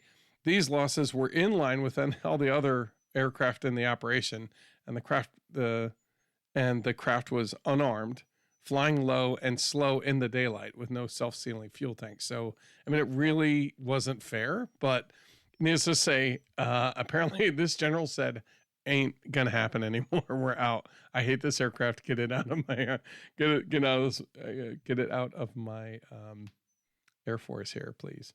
So, needless to say, you're getting a picture that this is not a well-loved airplane. Post-war, C-47s seemed destined to be for a useful career as post-war civilian passenger airlines and was considered for that by the Eastern Airlines. However, the high operation costs of the C-47, that was up to 50% more than the C-47, its little sister aircraft, which ended up being, I think, was the DC-3s with the C-47. Its commercial counterpart or its civilian counterpart became, soon caused more operators to change their minds. And most post-war C-47 operators were limited to commercial cargo transport and then only for certain routes. Obviously, ones that needed that high altitude, good times. Let's see. It became a common sight in South America and was widely used in Bolivia, Peru, Brazil, and Argentina and Chile, which is pretty much all the places, especially in the mountain regions where it has a good climb rate and a high service ceiling. Those were required to overfly deep jungle terrain where good transports were impractical. So at that point, I mean, it's kind of the gist of the plane. It's kind of ugly. Nobody really liked it. It was clearly fraught with some issues. Clearly, there's also somebody in the European theater that said, absolutely not. Get this out of here now. But it was incredibly useful as a transport. So it stuck around for a long while. It's actually a pretty cool looking plane. I really enjoy looking at it. I think it's unique. It's got something that says this isn't what you're expecting, right? So I'm curious to see. I almost want to build one to go alongside the C-47 and just see, no pun there, just kind of see the difference in how they flew. Let me go through the characteristics and then we'll move along to our next thing here. It had a crew of 4 or 5. It had a capacity of 40 troops, or 30 stretcher patients, or 15,000 pounds of cargo. It was 76 feet 4 inches long, which is a little over 23 meters. The wingspan was 108 feet, which is about 33 meters. Its height above the ground was 21 foot 9 inches, which is a little over 6.5 meters. The wing area was 1,360 square feet. It's 126 square meters. Let's see, if you really want, it had different airfoils at the root and the tip. The root was NACA 23017 and the tip was 4410.5. So definitely had a kind of a rotation. If you can even see it kind of some of the pictures. If you look, there's definitely a forward rotation there at the tips. The empty weight was 30,669 pounds. Its gross weight was 45,000 pounds. The power plants were 2 Pratt & Whitney R2800-51 double WASP 18-cylinder air-cooled radial piston engines, 2,000 horsepower each. This is quite a lot of horsepower. The propellers had used a 4-blade Curtiss Electric constant speed propellers. It traveled a maximum speed of 270 miles an hour, or 230 knots at 15,000 feet. The cruise speed was 173 miles an hour. The range was 3,150 miles at 173 miles an hour, or 1,000 miles at 237 miles an hour. Let's see. Its service ceiling was 24,500 feet, and its time to altitude of 10,000 feet was 17 minutes, 24 seconds. It's not the greatest climb speed. Not the greatest, but apparently better than a number of its competitors at the time. I'm suspecting, because that's why they used it in the Himalayas. Anytime they had to kind of hump over the mountains real quick, this had better performance. And maybe it just had a stronger climb, or it just had better handling. But clearly, as far as a combat plane, it's clearly not set up to be a good one. When you listing all the things that made it really not fair to say it's an awful plane, I don't want to end my theater. It really didn't stand much of a chance compared to a lot of the other planes with it that were also just as equally in trouble, right? Mm-hmm. So, interesting. It's an interesting little plane. I didn't even know about it. I really had no idea it existed. I suppose I kind of suspected it's there. If there's a C-47, there's probably a C-46 somewhere in there. Not always the case. But it's a pretty neat plane. At least in design theory. Mm-hmm. Like, yeah, they would classify those things like that. Yeah. Yeah, it's a pretty neat little plane. And again, I thank Ben for inspiring me to look this plane up and get some information on it. I was kind of curious as to why his relative did not like this plane. He very much enjoyed flying the C-47, but was relegated to having to fly the C-46. And I think he called it called some sort of pig, air pig or something like that. He must not have liked it. So, I guess nobody really gets excited about cargo duty. Maybe that's it. But it is what it is. That's our history segment for today. If you guys have any ideas about history segments, please send in your thoughts about what you'd like us to cover next. If you have a history segment you'd like to write up and either join us on the show like Mr. Rara SVT or Brian did, welcome to do that. Brian, you're welcome to put another one together. You did a great job last time, I know. So anyway, just want to make sure that everybody's aware that we still are doing history segments. We put them in when we can. But I guess that brings us around to our main segment. Good job. Thank you very much, sir. You're welcome. We'll see if we can here real quick. Yeah, we'll see if we can't put some of these pictures with some of the show notes, or at least add it to our website part. All right. Let's see how well I can pull this off. Good luck. Yeah. So we'll see. Now that I've actually gone through some of the materials, I'll have to, in preparation for next episode, see if there's enough material that doesn't get covered here. Because, I don't know. We're going to be talking about servos, but when I first put this together, it was generating an outline. I'll be honest. I've been trying out a lot of things with ChatGPT. And so I said, hey, ChatGPT. Let the AI takeover begin. Yeah, I was like, ChatGPT, why don't you generate me a list of topics to talk about? And it did. And then I took all those, each bullet of that, and fed it back in for further breakdown. And I wound up with like 34 pages of notes and materials and stuff. But then as I started looking through, I was like, well, not all this really needs to be discussed or talked about or gone over. So I've got like 2 different documents I've been working on to talk about servos. So we'll see how much of it we get through. All right. Yeah, why don't you get started? Let's start with some of the basics, I guess. Right? Like, what is a servo? Are we going too basic there? No, I mean we can, because some of that statement then will have you understanding of what it like. All right, yes, a servo is something to actuate on some level.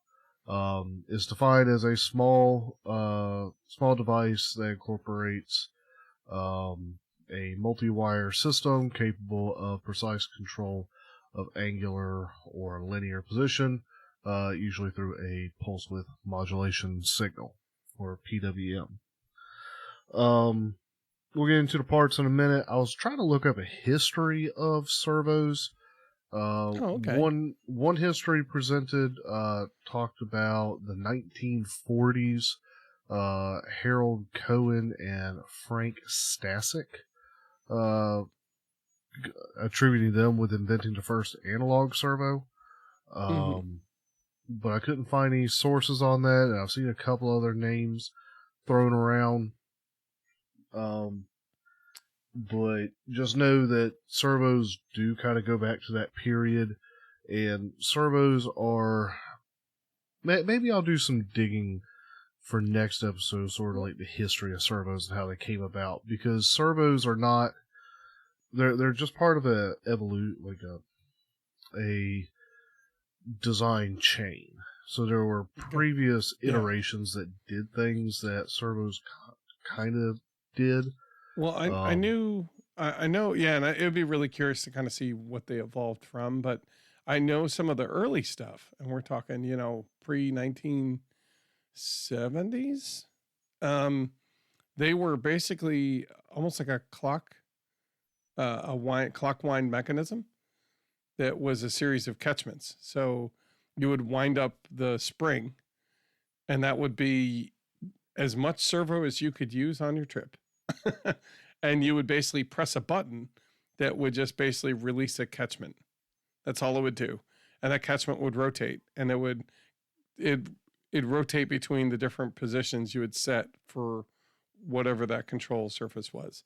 So if it was a rudder, it was left, right, center. And that was what you did. And you hit the button once and it went to the left, and you hit it again and went to the right. If you hit it again, it would center. And you had to count how many times you did the thing, because it would move the catchment. It was really important that, and it was basically, most of it was like a free flight model with a little bit of control. Right. But I don't know if that's where it started or that was just part of the evolution. But I find that really fascinating, and I would, definitely an escapement. I think, yeah, I definitely want to, like, it would be really interesting to build almost like a free flight model with an escapement setup and just see how hard that is, because I can't even imagine how difficult that's got. I imagine it's basically like you do the rubber band launch where you tow it up into the air or whatever it is, just enough, and then you're looking around for a thermal, and you're using this rudimentary system to basically control left and right. Yeah. And I think we talked about some of that stuff way back. But yeah, I'll see if I can't dig up a better history of servos. If you don't, I will. Okay. And we'll have it in our back pocket at least. Regardless, this sort of the time frame that servos, as we kind of understand them, were coming about.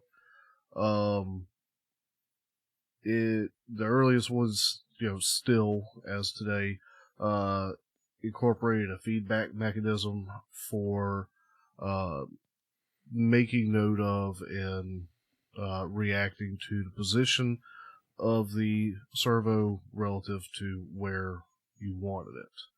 And we'll talk about that a little bit when we get into the parts.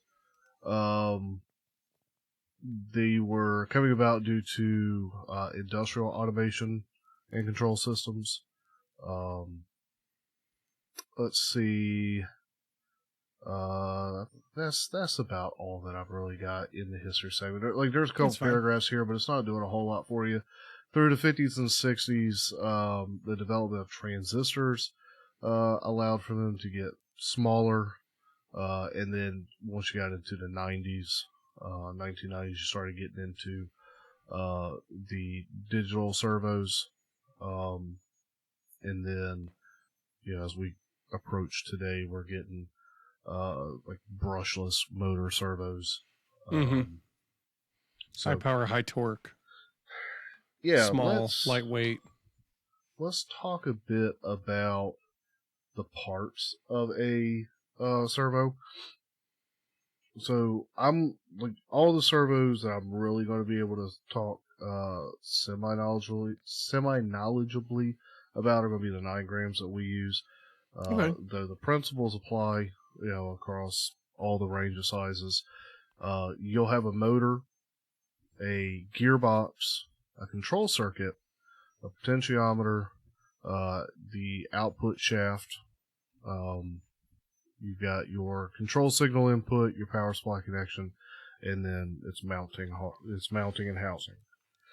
Your motor, and this is, well, I'll get to that in a second. Your motor, up even into these 9 grams that we're using, the metal gears that we're using are brushed motors. And I know that because I have broken this one open to have a look at some of the guts. And it's got a nice little commutator in there, and I can see the brushes sitting right there. I was going to ask you, like, does it have 2 wires or 3? Well, it's actually, if you look in there, see those 2 little diagonal bits? I gotcha. I know my camera doesn't do a very good job. Those are actually the brushes. So they're like little fork tines sticking out. Yep. And they're running on the commutator. So, you got the commutator at the base of the motor that's then, like we talked about way back, and I guess we can talk about it again sometime we do a motor episode number 5, our most famous one. Yeah. Our motor episode. Everybody's like, why are you talking about brushed motors? Nobody uses the brushed motors. Well, here they are. We're using them. We use them every day in the servos. Absolutely every day. And if we don't do it, then, obviously we have these easy packs. The easy packs run on brushed motors too.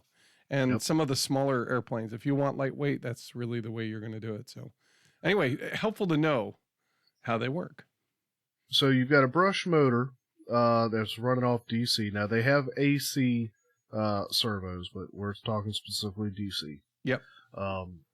DC current, and with a brushed motor, there's no speed control outside of voltage. Right. Is it volts or amps? I guess amps would be the torquing power, and voltage would be the speed.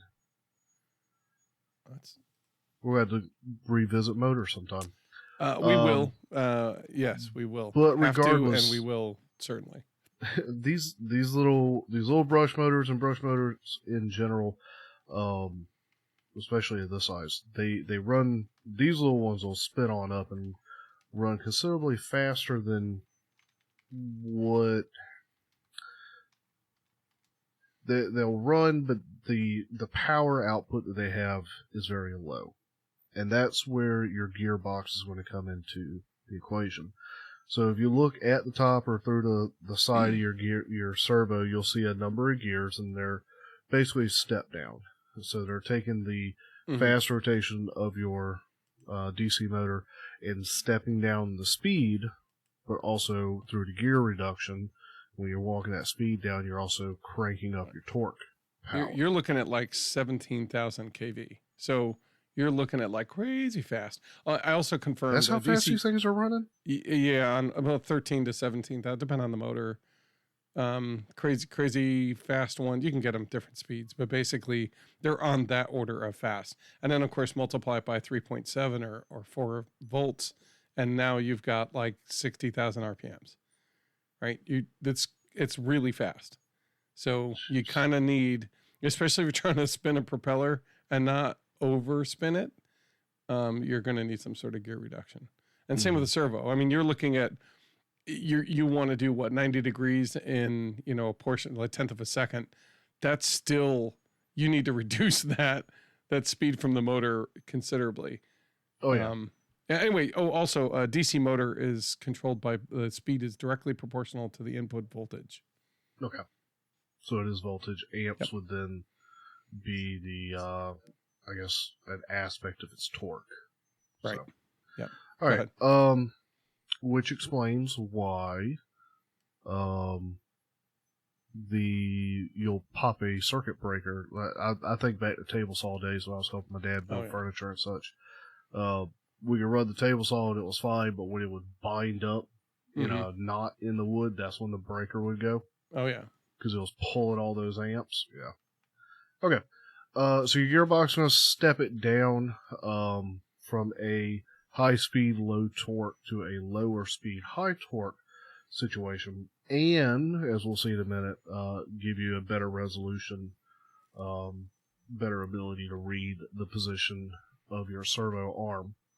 Then you have a control circuit. Now, when I got into the control circuit, that's what was interesting with the idea that analog servos went back to the 40s.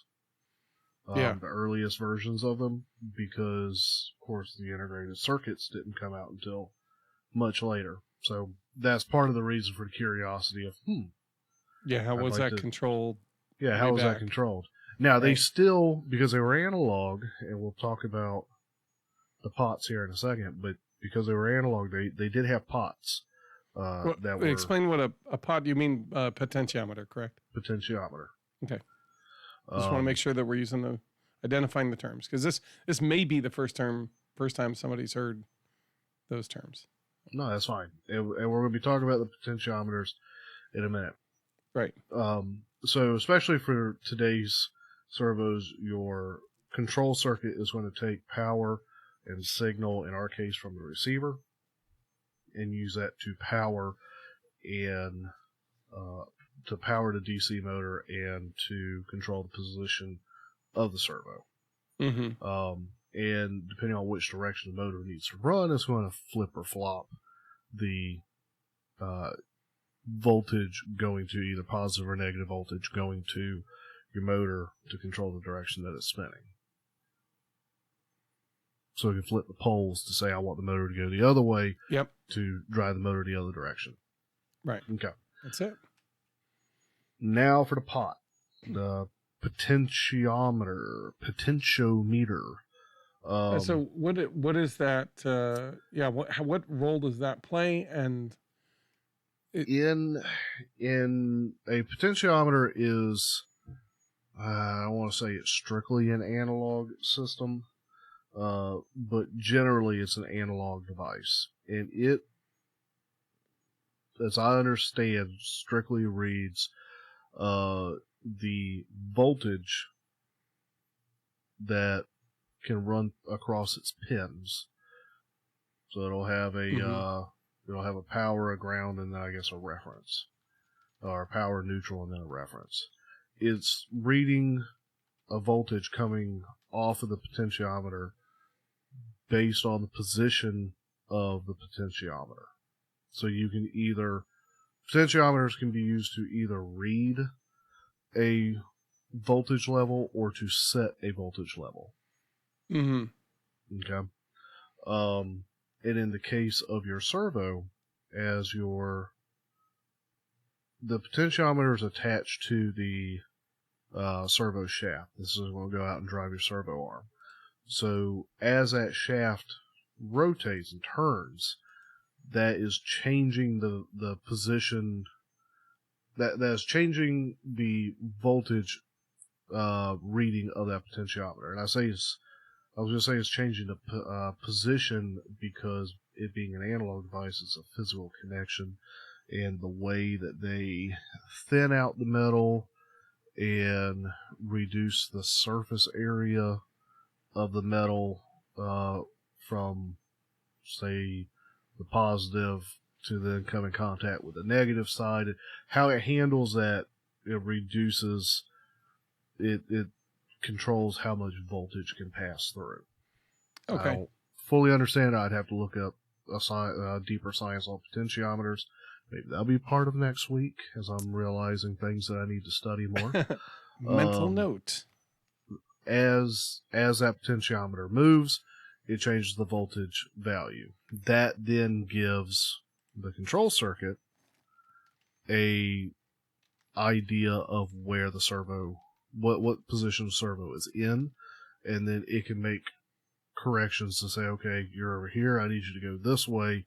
And it's not I need you to go this way this far, it's I need you to go this way at full speed, and then a little bit more. Okay, stop. A little bit more, and then when it reaches the proper value, all right, cut current, motor stops. And if anything, I've noticed, I guess it's constantly reading, because when the servo's powered up, you try to go crank on that horn, there's it's not going to move. It's got that resistance. But then when you unpower the servo, then it can turn, not super easily, but you can get a servo to move. So it's either, and I don't see any sort of like an electronic brake in here. So it must just be that when you're trying to move it, it's sensing that the potentiometer is giving a different reading, and so it's providing current going back in the other direction, fighting it's going back to the value you told it to get. It's basically you're saying, hey, you give a digital range between the 1,000 and 2,000 and say, hey, I want 1,300, and then it reads that digital signal and says, okay, then that means the potentiometer voltage should be blank. And then it says it's not that I need to go this way or this way until I get it. And then if for some reason the arm torques, it goes back to whatever it is. It does everything it can to get back to that voltage. And as long as it's there, it's happy. It kind of just stays still. Yeah, it's so simple and so effective. It's not, but it's like, when I looked at it, I'm like, oh, this is what it is. Oh, this is so easy. This makes sense. No wonder. Okay, I get it now. Yeah. We can do things with this. Like, if you ever wonder, they make those 1/64th, Amy and I were watching the other 1/64th scale, like where they turn Matchbox cars into RC cars.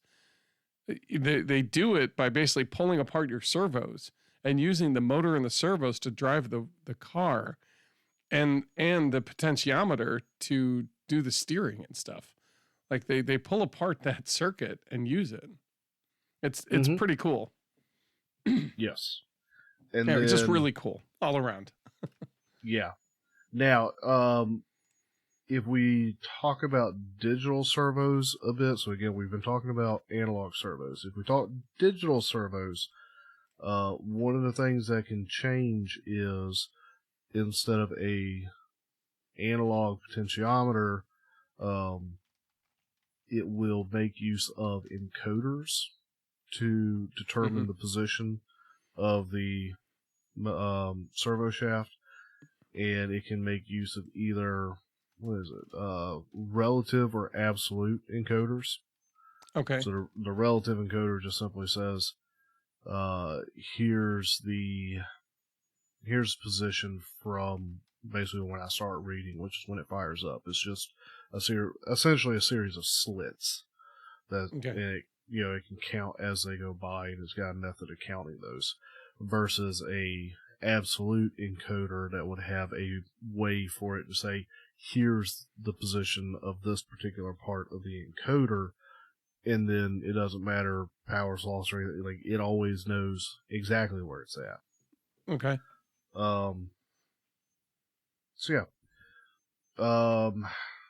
Power supply, we're using them at 5 volts.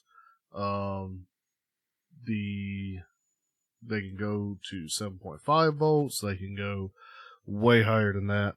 I just say 7.5 because that's the typical voltages for the hobby. Even though we don't make use of the 7.5 voltage.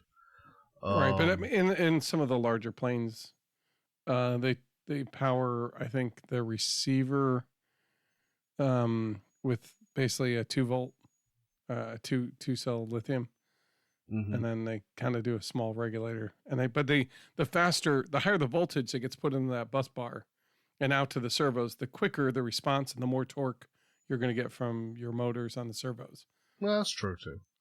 And if you look at the servo tech output sheet, it basically says that at 5 volts it does this much torque, but at 6 volts it's more, and speeds increase too, so it responds quicker. Just there's more. Remember the speed of the motor is controlled by the voltage. So if you have more volts, it goes faster.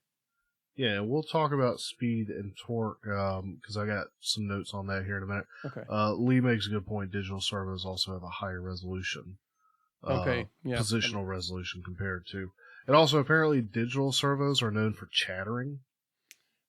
Yeah, well, because the analog kind of gets to the spot and stops, whereas digital is always like looking for that feedback loop of, all right, am I there yet? Okay, a little bit back, okay, a little forward, a little bit back. Okay, we're almost there. And it just constantly goes back and forth checking. So it's always working. Well, the other side of that is digital servos. Digital servos operate at a higher frequency. Yeah. So that's quicker response. At least what I was reading, that's where some of that chatter sound is coming from. Is that you're hearing the difference in the frequency that's operating at. And then mounting and housing.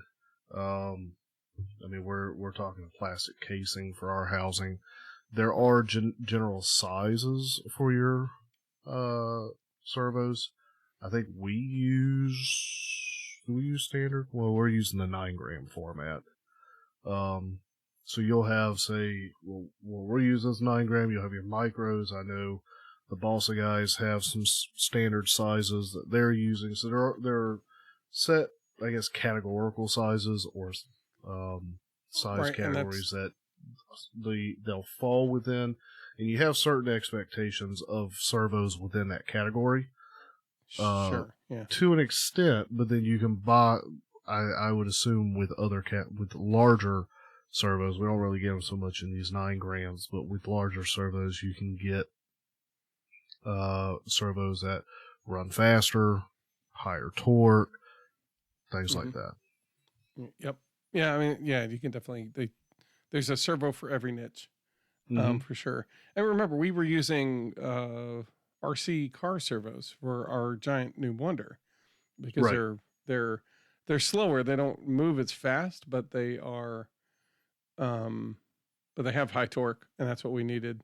I wanted to make sure that the surfaces. But remember, the whole point of in an airplane, the whole point of a servo, for the most part, is to shift a control surface. And so that control surface is resisting, very specifically, the wind coming across the plane that's hitting the surface at whatever angle that's deflecting at, right? Mm-hmm. And then so whatever that area is times the speed, which has a force per square foot kind of deal. And then at that angle, that creates a force against the rotation of the surface. And so and your servo is resistant. So then you do the mechanical moment formulas of, the overall force is acting at this distance, which is the centroid of the control surface to the hinge. And then of course your control horn is acting at a different. So now you transfer that force to whatever it is transferred down the control line. That goes to the servo arm. So then you convert that, whatever that force is, into the new force on the servo, and that's what it has to resist. Mm-hmm. So there's a couple formulas you can do to kind of figure out exactly what forces has to be resisted by that motor. And that's why you size the motor. The bigger the surface, the bigger the plane, the more force that servo will see. The beefier servo you need. Right, and what you don't want it to do is basically stall out, where there's more force on that than the servo can produce, and then it basically can't go anywhere. It's like, oh, I can't pull that anymore. And so like unless you ease up, and we've experienced it whenever you go into a dive. You've experienced that a couple times. More times than I want. But when you have a larger plane and you're going into a dive and you're going too fast, you pull out, you have more airspeed across that surface than you expect, or than that plane was designed to handle. And all of a sudden now you've got more force on that control surface, and the servo isn't, rated for that. So it stalls out. It can't move anymore. And so now you have an ineffectual surface. So until you can slow down, you're out. So you need to figure out, then you basically need to rethink those moment arm calculation formulas. You know, you need to figure out like, hey, well, maybe I should, you know, make the control surface smaller. So that means it has less force and less interaction, or control arm needs to be taller, or the, you know, the arm on the servo needs to be shorter, or whatever it is. So that way that moment formula works out to where the servo can handle it. And I'm going to pin that one to the board for just a moment. We are coming back to that. Mm-hmm. There's just a couple things here I want to go. Yeah, keep at it. You're going up about the internals of the servo. So yeah, well, we're stepping out of that a bit because I'm talking about the sizes. I want to talk about a different type of servo, or some different types. You'll have your high-speed servos, your high torque servos. There's also continuous rotation servos. Right. That instead of moving, like ours are supposedly like 180-degree servos. We don't really get or 90. 100. Some of them are 90. You have to right, look. but what we're using would, I guess, generally be 180-degree servos, even though we don't really get 180 degrees out of them. Not always. Yeah. Usually it's we basically operate in about 90 degrees. Once you get past that 45 degrees, you're really losing effectiveness. Right.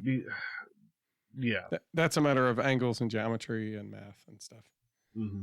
Once you get past the 45 degree, your movement isn't actually moving much. Yeah. So your 45 degrees gives you, what, 75% of your movement? Right. And so that extra, the other 45 degrees is getting you almost nowhere. Mm-hmm. It's not doing a whole lot. And then you also have that arm starts to wrap around. So then it starts going the wrong way. Lateral movement, it goes away. Yeah, and potentially a problem. So, it's usually most of the servos that I've seen are 90 degrees. Sometimes I've seen it 120 when you need really long movements. And again, it depends on what you want, right? If you're operating a lock on a door, like a bomb bay door or something like that, maybe you want the 120 or the 180, right? But what for control surfaces, we tend to need about 90 degrees or whatever. So no, ours aren't 90 degrees. Ours do more than 90 degrees. A lot of them are. Okay. Not always, but they are. Anyway, just, you look around, you'll see that, they're ultimately the ones you're going to pick up are probably the ones you want. Yeah. Anyway. Continuous rotation servos, instead of the encoders giving you information back on its positions, giving you information back on its speed and direction, your PWM signal is not giving it a positional signal. It's not being interpreted that way. And with continuous movement servos or continuous rotation, your PWM signal will be interpreted as speed and direction, not position. Yeah. Now, taking the pin back down, we're going to talk about some of this torque stuff. All right. Now, you're already talking about there's different formulas for different parts of the chain that then need to be compared for making sure that the servo can do the work. I can't speak to the control surface side of things. I can speak about the servo because that's the notes that I took. So, okay, before we talk about torque, most people may not know what torque is. Can you explain what torque is? In what I have here, but go ahead and explain torque, and then I'll give the definition that I have here. Okay. What I understand it to be is basically a force over distance. Yeah, pretty much.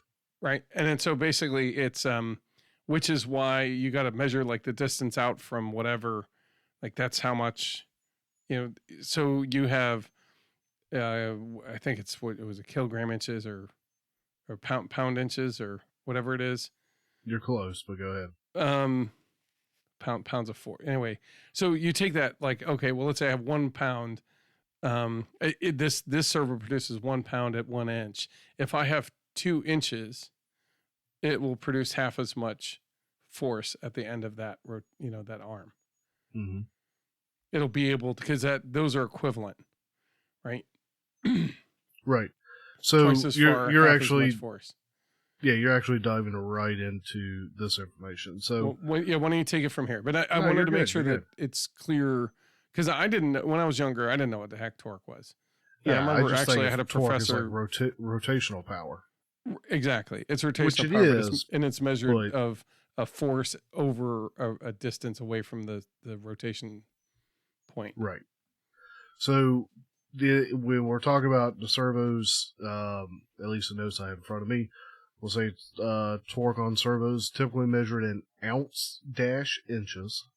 Ounce inches. Right. Which is or 1/16. An ounce is 1/16 of a pound of force. Right.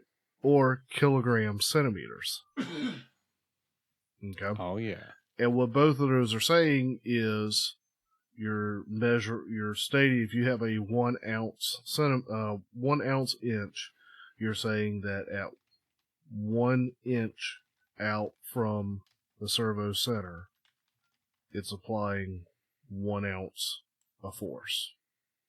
That's the force it can put at that 1 inch mark.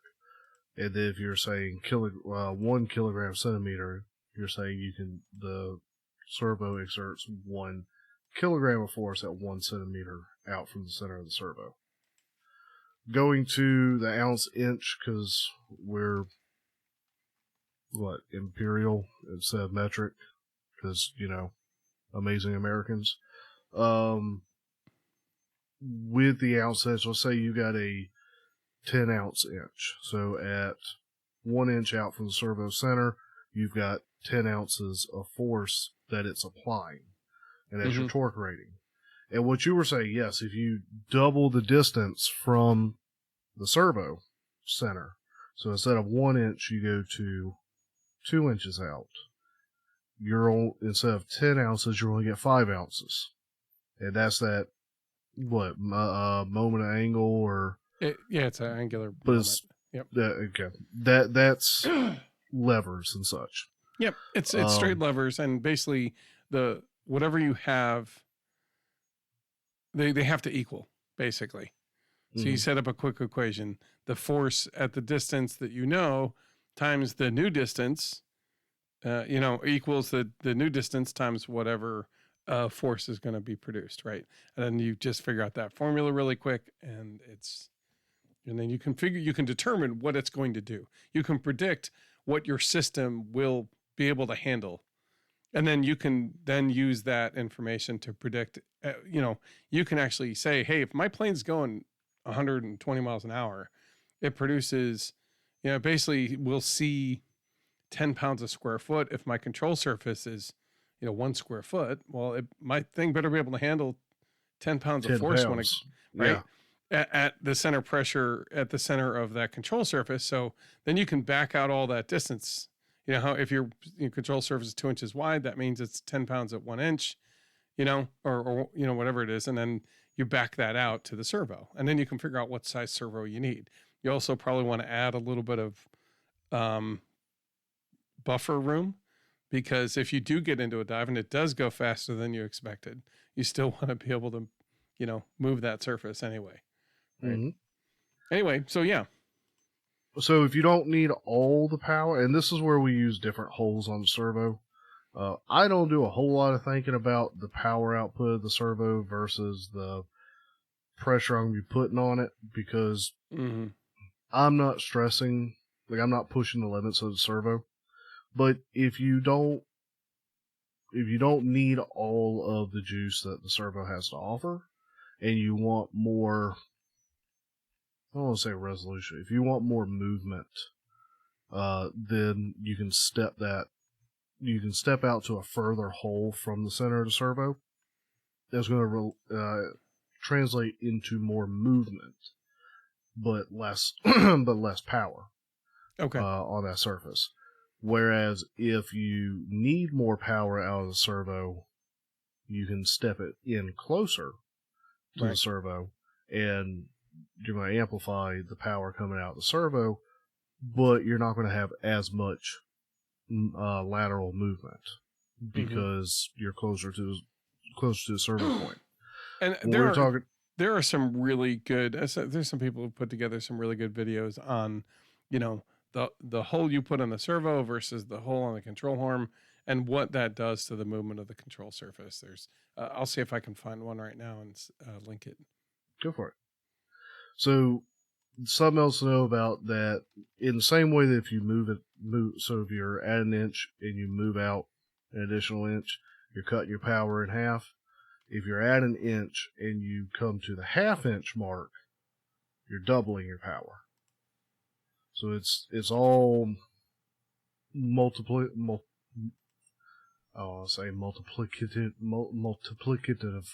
because I can't say it, but it's also inverse. So as you reduce your distance, you're increasing your power. Yep. So I don't want to say it's exponential, but I think the note I had said it was linear, but I don't think it's quite. It's a linear. Is it linear? Yep.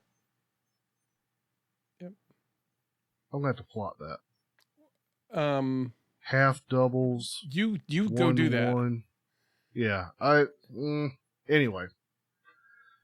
All right. And then speed. Speed is reference how quickly you can move from one position to another. It's measured in seconds per 60 degrees or degrees per seconds. Mm-hmm. How fast is your servo going to respond to what you want? Yep. Which in the case of what we're looking at, because we're not continuous rotation, we're probably going to be looking at degrees per second. In which case, it's still way more. Like, it's not going to take 1 second for it to go from one extreme to the other. They'll give you an idea how fast it's moving. Okay. Let's see. How much more do we want to go about the internals? We might want to stop at the end of kind of some of the parameters and the internals of the servo. I think I sort of reached the end of one of my sets here. Okay. And I kind of feel like that's probably a good stopping point for this part. Because that sort of talks about the guts of it, how it works, and some ratings that you can look at. And then from there, I know we want to look into some of the things we talked about. It's like, want to find out more about that, and then I'll see if there's any additional stuff worth adding to the next episode. And then we can maybe continue on with another part, or abandon the deeper dive concept altogether. We'll see.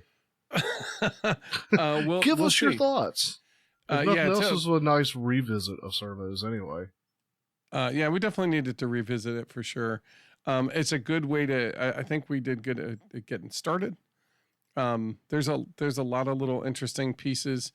What I like is there's two things that kind of come to mind. If you look at one of again, I've been watching a lot of flight test stuff since like the beginning. Andres made a little RC servo car.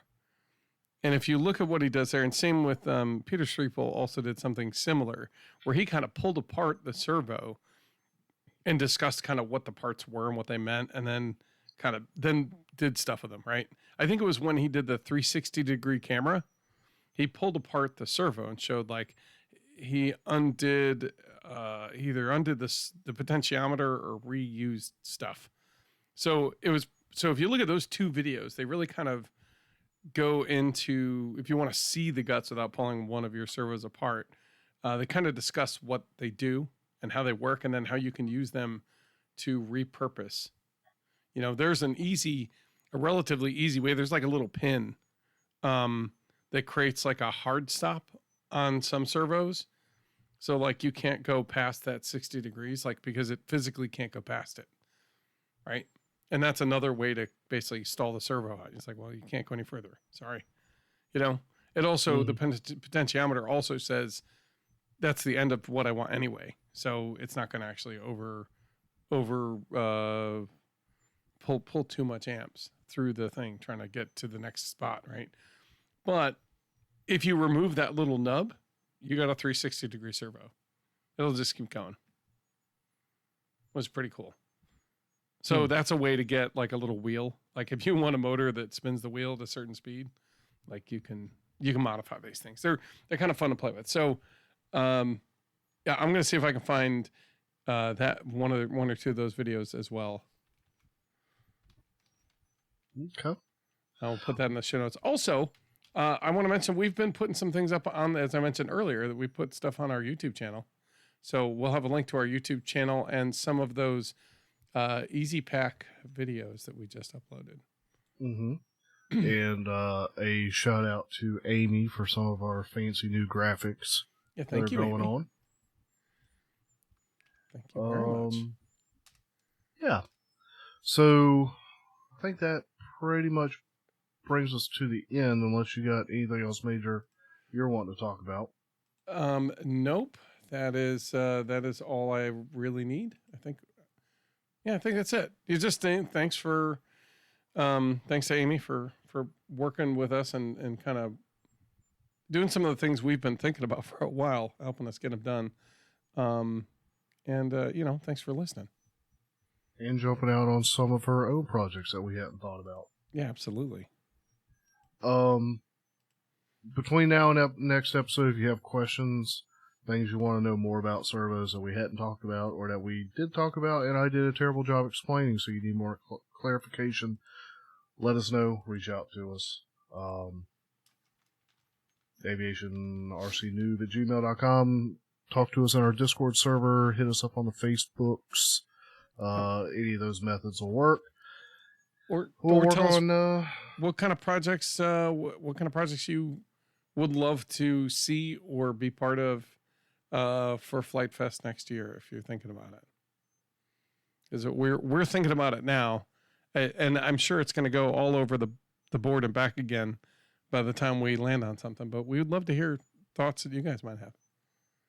Absolutely. And at some point during this, I realized that I had lost my normal level of energy. It was in a very low sound.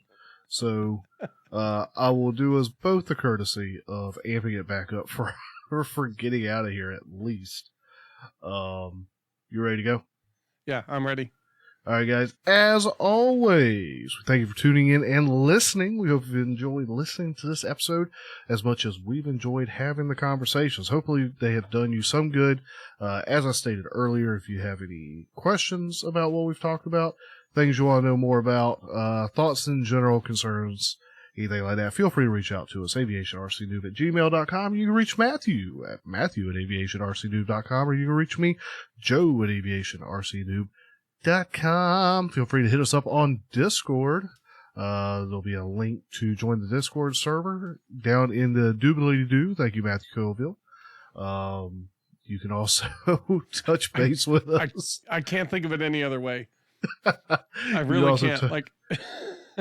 You can also touch base with us on our Facebook group. Again, it's a group, not a page now. So there's two of them out there. I just don't want to shut the old page down because I don't want the guys out that are on that page to feel like we're shutting them out. I don't know. Yeah, as always, thank you to our patrons who continue to help keep the lights on. And thank you to you guys for continuing to tune in and listen and be an ever so supporting community, and the reason that we come back and do this every other week. And if Matthew, if you got nothing else? I have nothing else at this time. We'll talk to you next time. Bye, guys.